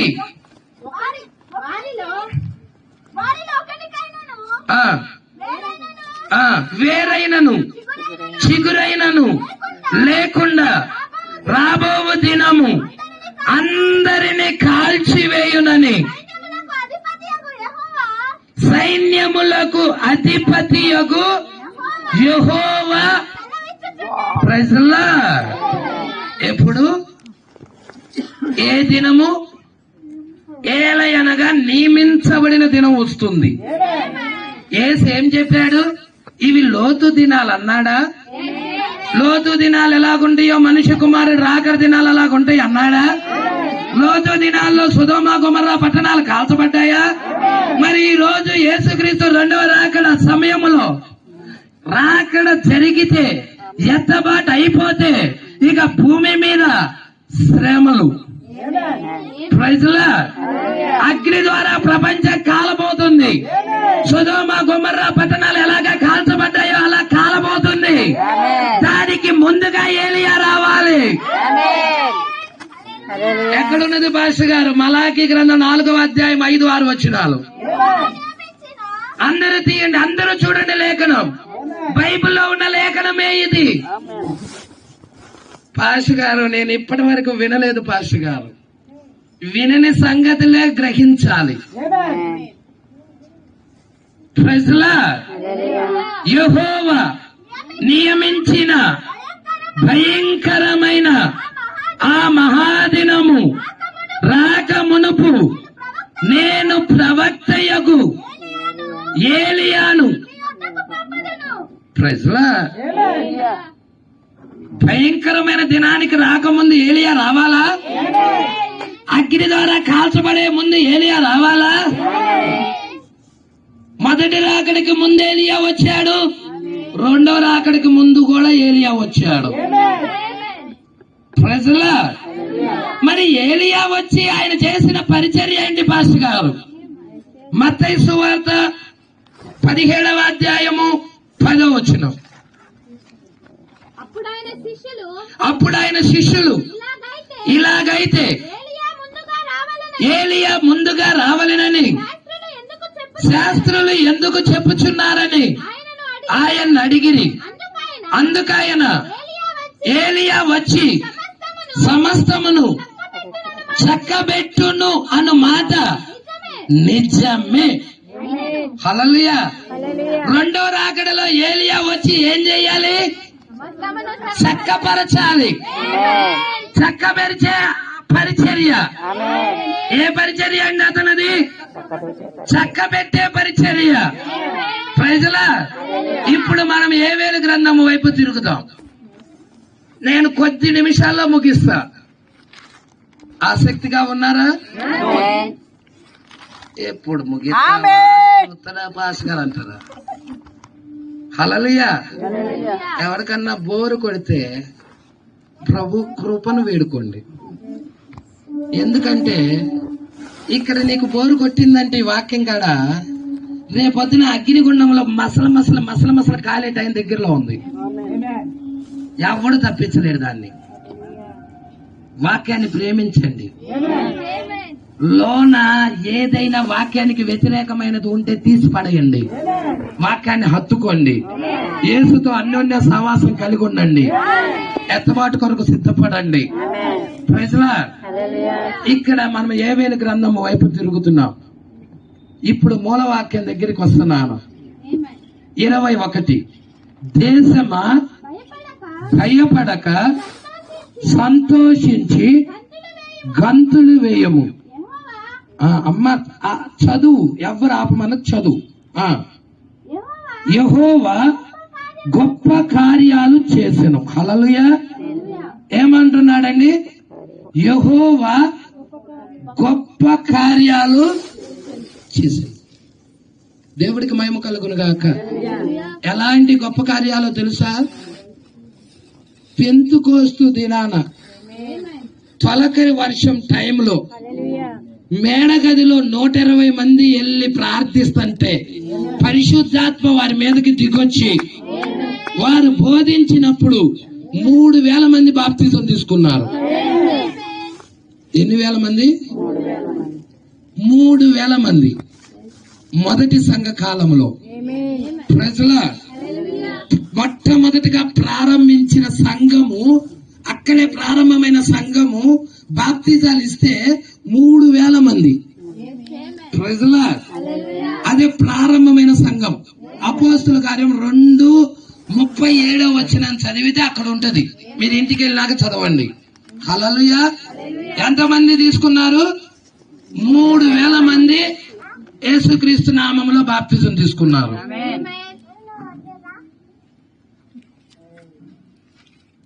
ఎలా తీసుకున్నారు? యేసుక్రీస్తు నామములో 3000 మంది బాప్తిజం తీసుకున్నారు. ప్రజల ఆ తర్వాత మనం చూస్తున్నాం ఆ బోధ క్రమేణా మొదటి సంఘకాలం తర్వాత రెండవ సంఘకాలం తర్వాత మూడవ సంఘకాలం దగ్గరికి వచ్చేదలికే, ఆ పెర్గిమా అనే సంఘకాలం దగ్గరికి వచ్చేదలికే ఆ బోధ చచ్చిపోయింది. అపోస్తుల బోధ ఏమైందండి? అపోస్తుల బోధ చనిపోయింది. ప్రజల ఇక అపోస్తుల బోధ చనిపోయింది కాబట్టి ఇక వాళ్ళు బాప్తిజాలు కూడా మార్చేశారు. ఎలా సంఘం ఇవ్వటం ప్రారంభించిందంటే, మొట్టమొదటిగా రోమన్ క్యాథలిక్ సంఘం నైసియా పితరులు 325 నైసియా కౌన్సిల్ దగ్గర నైసియా పితరులు ఎలాగ ఇస్తున్నారయ్యా బాప్తిజం అంటే పిత, పుత్ర, పవిత్రాత్మ. ఇలాగ బాప్తిజం ఇవ్వటం ప్రారంభించారు.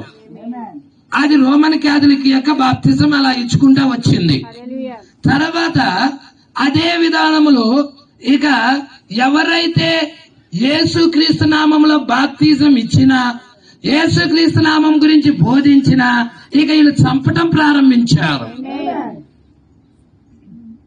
68 మిలియన్ల మందిని ప్రొటెస్టెంట్లని చంపేసింది రోమన్ క్యాథలిక్ సంఘం.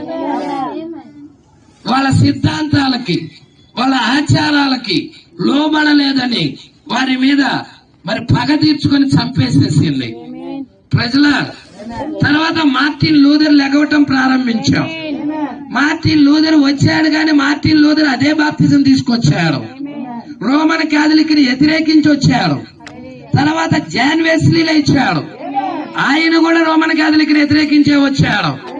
అతను కూడా తండ్రి కుమార పరిశుద్ధాత్మ, వాళ్ళేమో పిత పుత్ర పవిత్రాత్మ. అంటే ఈ ప్రొటెస్టెంట్ సంఘాలు మత్తయి 28 ప్రకారంగా తండ్రి యొక్కయు కుమారుని యొక్కయు పరిశుద్ధాత్మ యొక్కయు నామంలోకి నీకు బాప్తిజం ఇస్తున్నామని ఇచ్చారు.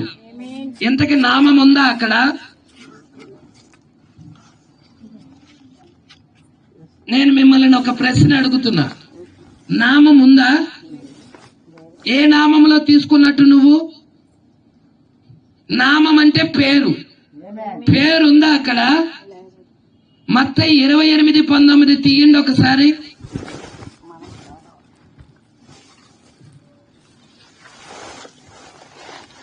మత్తయి సువార్త 28వ అధ్యాయం 19వ వచనం. కాబట్టి మీరు వెళ్ళి సమస్త జనులను శిష్యులుగా చేయుడి, తండ్రి యొక్కయు కుమారుని యొక్కయు పరిశుద్ధాత్మ యొక్కయు నామము లోనికి. నామం ఉందా? పేరుందా అక్కడ? యేసు చెప్పాడు నామంలో ఇవ్వమని, పేరులోకి ఇవ్వమన్నాడు. ఎవరికి? శిష్యులకి. 11 మంది శిష్యులకి. వాళ్ళు ఇలాగే పలికారా లేక పేరులోకి ఇచ్చారా? పేరులోకి ఇచ్చారు. తండ్రి పేరు యేసుక్రీస్తు, కుమారుడి పేరు యేసుక్రీస్తు, పరిశుద్ధాత్మ యొక్క పేరు కూడా యేసుక్రీస్తే. ఆ పేరులోకి ఇచ్చారు వాళ్ళు. 3000 మంది మొట్టమొదటిగా యేసుక్రీస్తు నామంలో బాప్తిజం తీసుకున్నారు వాళ్ళు. మరి రోమన్ క్యాథలిక్ యొక్క బాప్తిజాన్ని కాపీ కొట్టి ప్రొటెస్టెంట్ సంఘాలు ముందుకొచ్చాయి. ప్రజల ఒక్క దేవుడికి బదులుగా త్రియేక దేవుడు అని. రోమన్ క్యాథలిక్ ఎలాగ బహుదేవత ఆరాధన చేసినదో అలాగ ప్రొటెస్టెంట్ సంఘాలు కూడా బహుదేవత ఆరాధన కిందకి వెళ్ళిపోయాయి. ప్రజల అలాంటి స్థితిలో ఉండినప్పుడు మరి కాలానికి చివరి దినానికి దేవుడు ఏలియాను పంపిస్తున్నాడు. ఏలియా వర్తమానం ఏం చేస్తుందంటే చక్కపరచాలి, తిరిగి మరలా ఆది అపోస్తల బోధ వైపుకి తీసుకెళ్లాలి, తిరిగి మరలా మూల విశ్వాసం వైపుకి తీసుకెళ్లాలి. శిష్యులు ఏదైతే బోధించారో, శిష్యులు ఎలాగైతే బాప్తిజాలు ఇచ్చారో, ఏ నామంలో అయితే ఇచ్చారో, తిరిగి మరలా ఈ కాలపు ఏలియా వచ్చి ఆ బోధ దగ్గరికి తీసుకెళ్లాలి. అందుకే యేవేలు ప్రవక్త అంటున్నాడు, తొలకరి వర్షము తిరిగి మరలా ఈ కాలంలో రావాలని. తొలకరి వర్షం అంటే విత్తనాలు వేసేటప్పుడు వచ్చే వర్షం. ఇప్పుడు ఇది విత్తనాలు వేసే కాలం కాదు, ఇది కోత కోసే కాలం, ఇది కొట్లో కూర్చుకునే కాలం. మరి ఈ కాలంలో కడవరి వర్షం సరిపోతుంది. మరి తొలకరి వర్షం కూడా ఎందుకు వచ్చిందయ్యా అంటే పునాది పాడైపోయింది, అపోస్తుల బోధ పాడైపోయినది. అందుకే తిరిగి అపోస్తుల బోధన తీసుకురావడానికి ఏలియాని పంపించాడు, చక్కపరచడానికి. ప్రైజలా, దేవుడికి మహిమ కలుగును గాక. అందుకే ఇక్కడ అంటున్నాడు, చదువుదాం. దేశమా భయపడకు, సంతోషించి వాక్యపక్షాన ఉంటే గంతులు వేయి. ప్రజలా, యెహోవా గొప్ప కార్యాలు చేసాడు. చూసారా అండి? మొట్టమొదటి సంఘం 3000 మందికి బాప్తిజం ఇస్తే ఏలియా వచ్చి ఈ చివరి కాలంలో 30,000 మందికి తిరిగి బాప్తిజం ఇచ్చి ఉన్నాడు యేసుక్రీస్తు నామములో. 10 రెట్లు ఎక్కువండి. పెంతుకోస్తుకి 10 రొట్టెలు ఎక్కువ. ప్రజల యేసుక్రీస్తుని సొంత రక్షకుడిగా అంగీకరించారు. అందుకే యెహోవా గొప్ప కార్యాలు చేసెను. పశువులారా, భయపడకుడి. పశువులారా అనేదానికి జంతువులు అనుకోవాక. హల్లెలూయా. పశువులారా భయపడకుడి. భయపడద్దు అంటున్నాడు. ఎవరిని గురించి మాట్లాడుతున్నాడు ఇక్కడ? ఆయన వధువు గురించి. హల్లెలూయా. భయపడకుడి.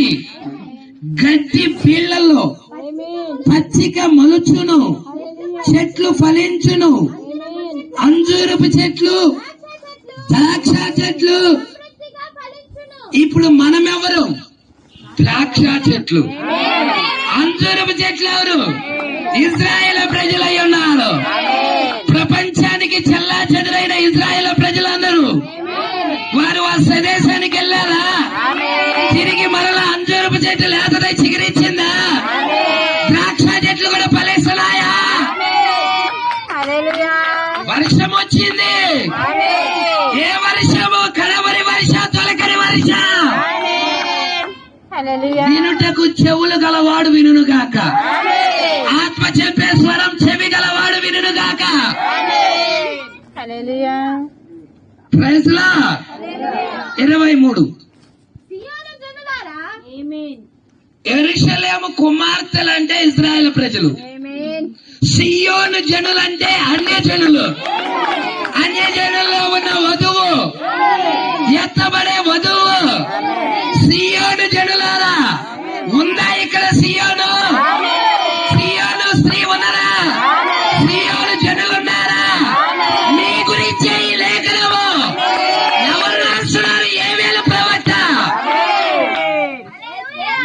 ముందుగానే రాస్తున్నాడు. యోవేలు ప్రవక్త ఏం జరగబోతుందో చూసి రాస్తున్నాడు. సియోను జనులారా, ఉత్సహించి నీ దేవుడైన యెహోవా యందు సంతోషించుడి, వాక్యం యందు ఆనందించండి. మరలా చెప్తున్నా, ఆనందించండి, గంతులెయ్యండి. హల్లెలూయా. ఒక మంచు బిందువు, రాత్రి కాలంలో జన్మించిన మంచు బిందువు, అది రాత్రి కాలంలో పుట్టి ఉన్నది. కానీ సూర్యుడు తూర్పున ఉదయిస్తున్నప్పుడు, సూర్యుడి యొక్క వెలుగు మంచు బిందువులు తాకుతున్నప్పుడు అది గంతులేస్తుంది. మంచు బిందువే విశ్వాసి. ఒక విశ్వాసి మంచు బిందువుకు సాదృశ్యము. నీతి సూర్యుడైన యేసుక్రీస్తు ఈ కాలంలో వచ్చాడు. Praise lord. చూడండి, మలాకీ గ్రంథం 4వ అధ్యాయం 2వ వచనం. అయితే నా నామమందు, భయభక్తులు గలవారకు ఆయన నామం ఏంటో చెప్పండి. ఊరుగ భాష గారు తండ్రి, కుమార, పరిశుద్ధాత్మ అంటారా?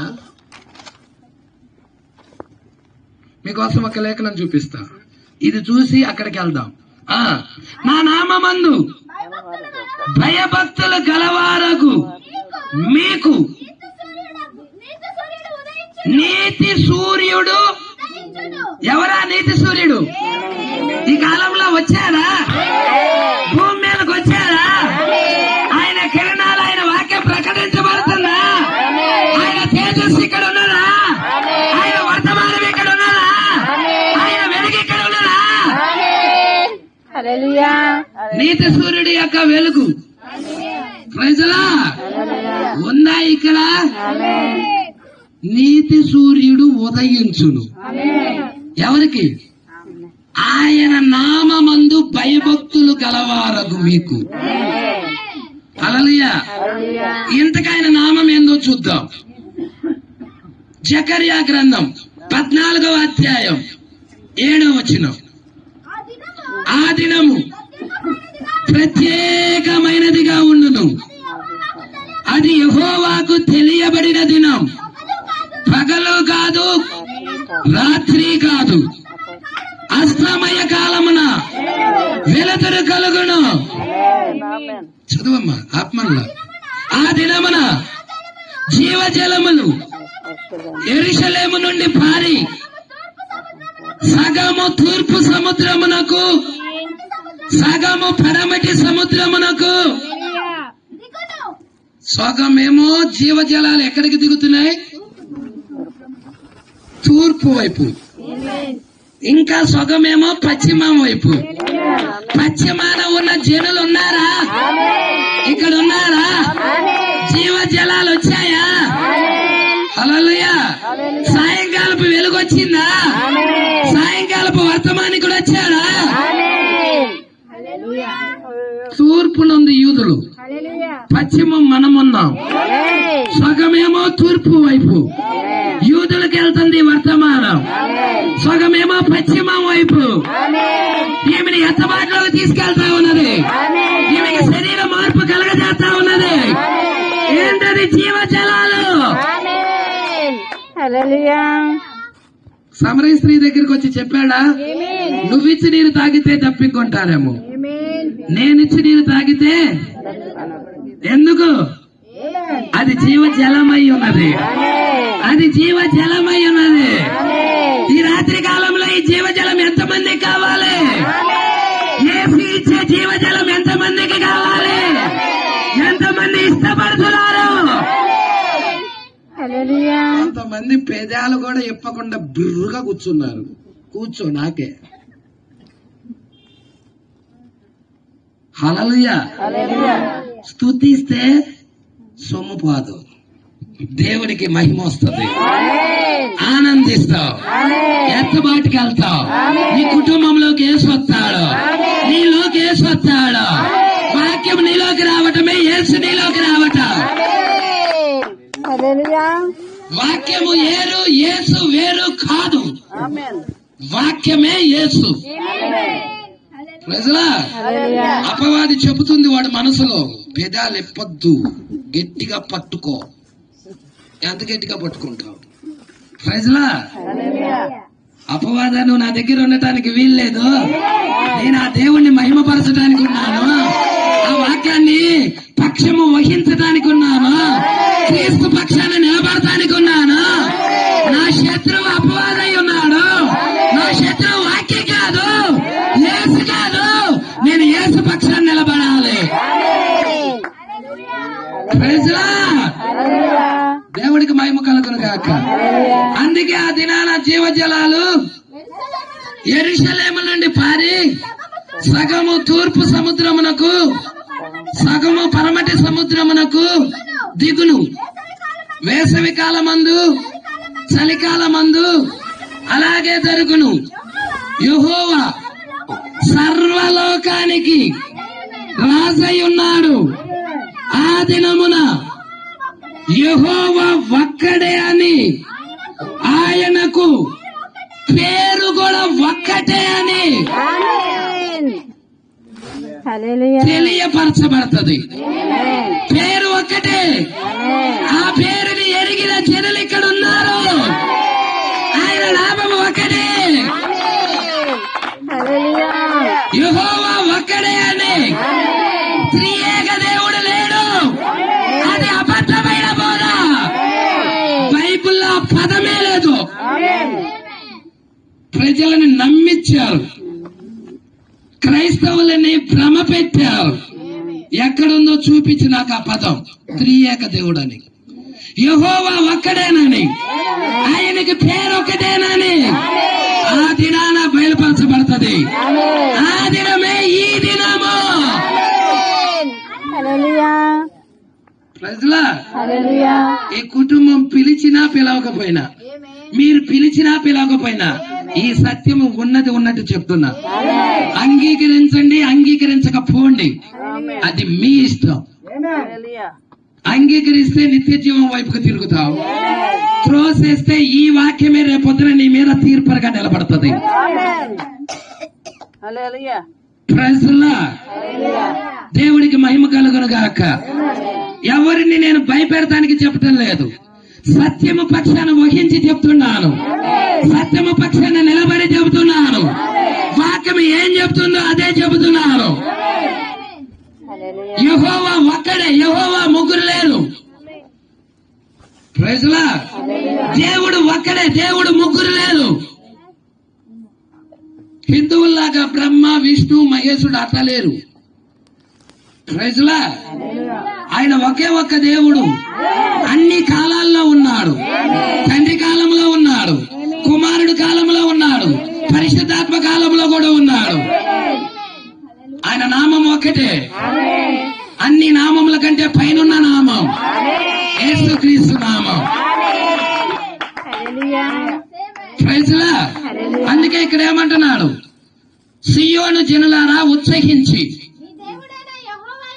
మీ దేవుడైన యెహోవా యందు వాక్యాన్ని బట్టి ఆనందించు, వర్తమానాన్ని బట్టి సంతోషించు. పౌలు గారు అంటున్నాడు, ఆనందించండి. మరలా చెప్తున్నాను, ఆనందించండి. ఇక్కడ సియోను జనులు ఆనందిస్తారు, సంతోషిస్తారు. తన నీతిని బట్టి, ఆయన నీతిని బట్టి, నువ్వు చేసిన మంచి కార్యాల బట్టి కాదు ఈ వర్తమానం నీ దగ్గరికి వచ్చింది. నువ్వు చేసిన దాన ధర్మాలను బట్టి కాదు ఈ వర్తమానం నీ దగ్గరికి వచ్చింది.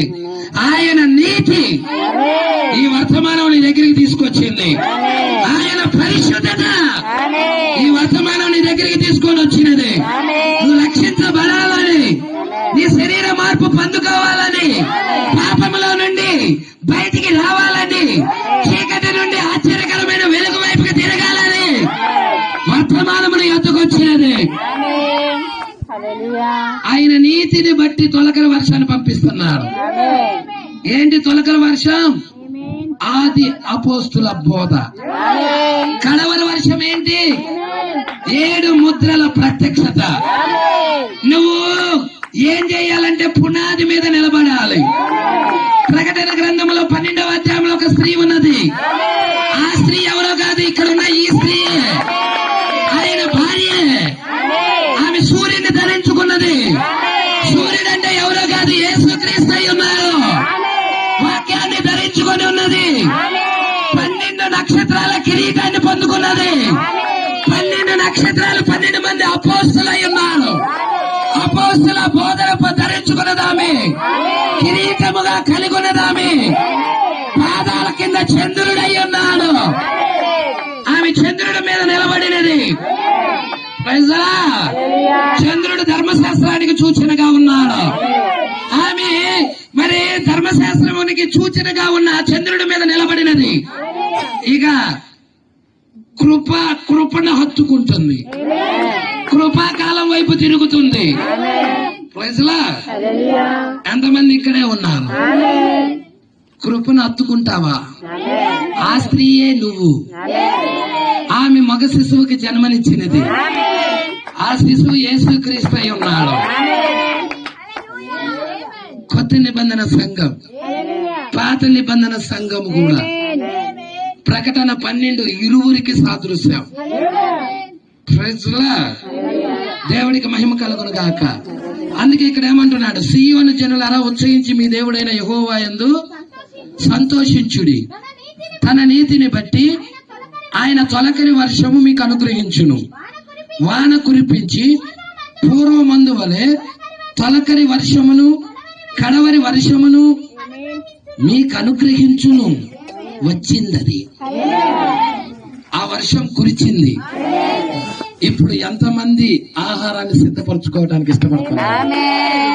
24లో అంటున్నాడు, కొట్లు ధాన్యముతో నిండును.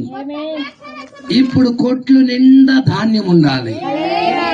గోధుమలు తీసుకెళ్లటానికి యేసు గోధుమలను తీసుకొని తన రాజ్యమునికి తీసుకెళ్లటానికి ఆర్భాట వర్తమానంతో వచ్చాడు. ఈ ఆర్భాట వర్తమానం 7 ముద్రల ప్రత్యక్షత అయి ఉన్నది. అదే కడవరి వర్షం అయి ఉన్నది. తొలకరి వర్షం అంటే ఏదో కాదు, అపోస్తుల బోధ అయి ఉన్నది. ప్రజలా, ఈ 2 బోధలు పొందుకుంటా ఉన్నది. ఎవరి? ఈ స్త్రీ. ప్రజలా, రూతు నయోమి వర్తమానం పొందుకుంది. రూతు నువ్వేనా? అన్ని రాలేనా? నయోమి యొక్క వర్తమానం ఏంటో తెలుసా? స్నానం చేసి తైలం రాసుకొని బట్టలు కట్టుకోవటం. మొదటి సంఘకాలపు వర్తమానం అదేనా? అపోస్తుల బోధ అదేనా? యేసుక్రీస్తు నామములో బాప్తిజం తీసుకోవటం, తైలం పరిశుద్ధాత్మను పొందుకోవటం, వాక్యపు వస్త్రాలు ధరించటం, నీతి వస్త్రాలు ధరించటం, పలకరి వర్షం అయి ఉన్నది. అక్కడ తర్వాత నయోమి దగ్గర వర్తమానం లేదు. ఇక నయోమి చెబుతుంది, కుమారి నువ్వు అదిగో మనకి సమీప బంధువుడు ఒక ఆయన ఉన్నాడు. ఆయన ఎవరో కాదు, బోయాసు, మన కాలం నాటి బోయాసు, యేసుక్రీస్తు. యేసుక్రీస్తు బోయాసు నీడైతే నిజరూపం యేసుక్రీస్తు. ఈయన ఎక్కడ ఉన్నాడో తెలుసా? ధాన్యపు కుప్ప దగ్గర. బోయాసు ధాన్యపు కుప్ప దగ్గర ఉన్నాడు. రూతు ఎక్కడికి వెళ్తుందో తెలుసా? ధాన్యపు కుప్ప దగ్గరికి వెళ్తుంది, బోయాసు దగ్గరికి వెళ్తుంది. ఒంటరిగా అర్ధరాత్రి సమయంలో. ఇదంతా బహిరంగంగా కాదు, అందరూ చూస్తుండగా కాదు, ప్రజలా అందరూ కునికి నిద్రిస్తున్న టైంలో, లోకము కునికి నిద్రిస్తున్న టైంలో వధువు బోయాసు దగ్గరికి వెళ్తా ఉన్నది, యేసుక్రీస్తు దగ్గరికి వెళ్తా ఉన్నది, ఆయన పాదాల దగ్గరికి వెళ్తా ఉన్నది. ఏంటి ఆయన పాదాలు? అగ్ని స్తంభాలై ఉన్నాయి, ఖైరా పిల్లలై ఉన్నది. అగ్ని స్తంభం దగ్గరికి వెళ్తా ఉన్నది. మేడగదిలో 120 మంది అగ్ని స్తంభాన్ని కలుసుకున్నారు. ఈ కాల ప్రవక్త అగ్ని స్తంభాన్ని కలుసుకున్నాడు. వధువు కూడా ఆయన పాదాల దగ్గరికి వెళ్తా ఉన్నది. ఏమిచ్చాడో తెలుసా? వెళ్ళి తిన్నగా బోయాజు కళ్ళంలో పడుకుంటే, బోయాజు యొక్క కళ్ళం దగ్గరికి వెళ్ళి పాదాల దగ్గరికి వెళ్ళి ఆ బోయాజు కప్పుకున్న దుప్పటిని తీసి తన మీద కప్పుకుంది. బోయాజు పాదాల దగ్గర ఉంది, తల దగ్గర కాదు, తల దగ్గర కాదు, పాదాల దగ్గర. హల్లెలూయా. మనము పాదాల దగ్గరికే వెళ్ళాలి. హల్లెలూయా. మీకు తెలుసా, ఒక పాపాత్మురాలైన స్త్రీ యేసు యొక్క పాదాలను కడిగినది, కన్నీటితో కడిగినది, పాదాల దగ్గరికే వెళ్ళింది. ఆమె కూడా తల వెంట్రుకలతో తుడిచినది, అత్తరు పోసి అభిషేకించినది. ఆ స్త్రీ ఎవరో తెలుసా? ఇక్కడ ఉన్నదా స్త్రీ? ఆమె నీడైతే నిజ రూపము. యేసు కాలంలో వచ్చాడు, ఆయన పాదాల దగ్గరికి వెళ్తా ఉన్నది. అప్పుడు అర్ధరాత్రి టైంలో బోయాజు లేచాడు. ఎవరు నా పాదాల దగ్గర ఉందండి అడిగాడు. అప్పుడు నేను రూతునని చెప్పింది. హల్లెలూయా. ఇక్కడ ఏం చేస్తున్నావు? సమీప బంధువుని ధర్మం జరిగించు. ప్రకటన 5 జరిగించు. బంధువుడకు విమోచకుని ధర్మం జరిగించు. నన్ను విడిపించు. హల్లెలూయా. ఎప్పుడైతే ప్రకటన గ్రంథం 5వ అధ్యాయములో సమీప బంధువుడుగా యేసుక్రీస్తు వచ్చాడు. హల్లెలూయా. ఆయన ఇలా అంటున్నాడు, అమ్మా నీ మునుపటి ప్రవర్తన కంటే వెనుకటి ప్రవర్తన మరీ మంచిది. హల్లెలూయా. నీ యొక్క నడవడికను బట్టి, నీ క్రియలను బట్టి దేవుడు అక్కడ మెచ్చుకుంటా ఉన్నాడు. తర్వాత అంటున్నాడు, ఇదిగో నేను నీకు 6 కొలల ఎవలిస్తాను, నీ దుప్పటి చాపు. హల్లెలూయా. ఏ దుప్పటినైతే కప్పుకున్నదో ఆ దుప్పటిని చాపి 6 కొలల ఎవలు, ఒక కొల ఒక ముద్ర, 6 కొలలు 6 ముద్రలు నీకు నయోమికి, రూతు నీకు నయోమికి, 4 ముద్రలు నీకు, 2 ముద్రలు నయోమికి. దీనితో ఆ యొక్క రూతు సంతోషపడాలా? నాకు 7వ కొల కావాలి. 7వ కొల ఎవరు? బోయాజు అయి ఉన్నాడు. 7వ ముద్ర కావాలి.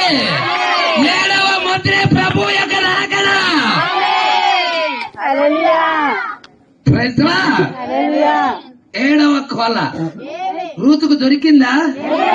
బోయాజు పెళ్లి చేసుకున్నాడు రూతుని. మరి మన కాలపు బోయాజు ఇక్కడున్న ఈ స్త్రీని గొర్రెపిల్ల భార్యని వివాహం చేసుకుంటున్నాడా? ప్రైజ్ లా. పరిశీలన చేయి ఈ రాత్రి కాలంలో చెప్పిన వర్తమానం. ఈ రాత్రికాల సమయంలో చెప్పబడిన వర్తమానం పరిశీలన చేయి. అలాగ ఉన్నదా లేదా చూడు. ఉంటే వాక్యం వైపుకు తిరుగు. ఉంటే వాక్యం వైపుకు తిరుగు. నీ జీవితాన్ని వాక్యానికి అర్పించు. గొప్ప మేలు పొందుకుంటావు. చివరి కాలంలో తిరిగి ఇస్తానన్నాడు. తిరిగి ఇచ్చాడు ఆ పంట. ఆ పసర పురుగులు తినేసిన పంట, గొంగల పురుగులు తినేసిన పంట, మిడతలు తినేసిన పంట, చీడ పురుగులు తినేసిన పంట. ఆ 4 దశల్లో ఒకే పురుగు. పురుగే అది, కానీ 4 దశల్లో ఉంది.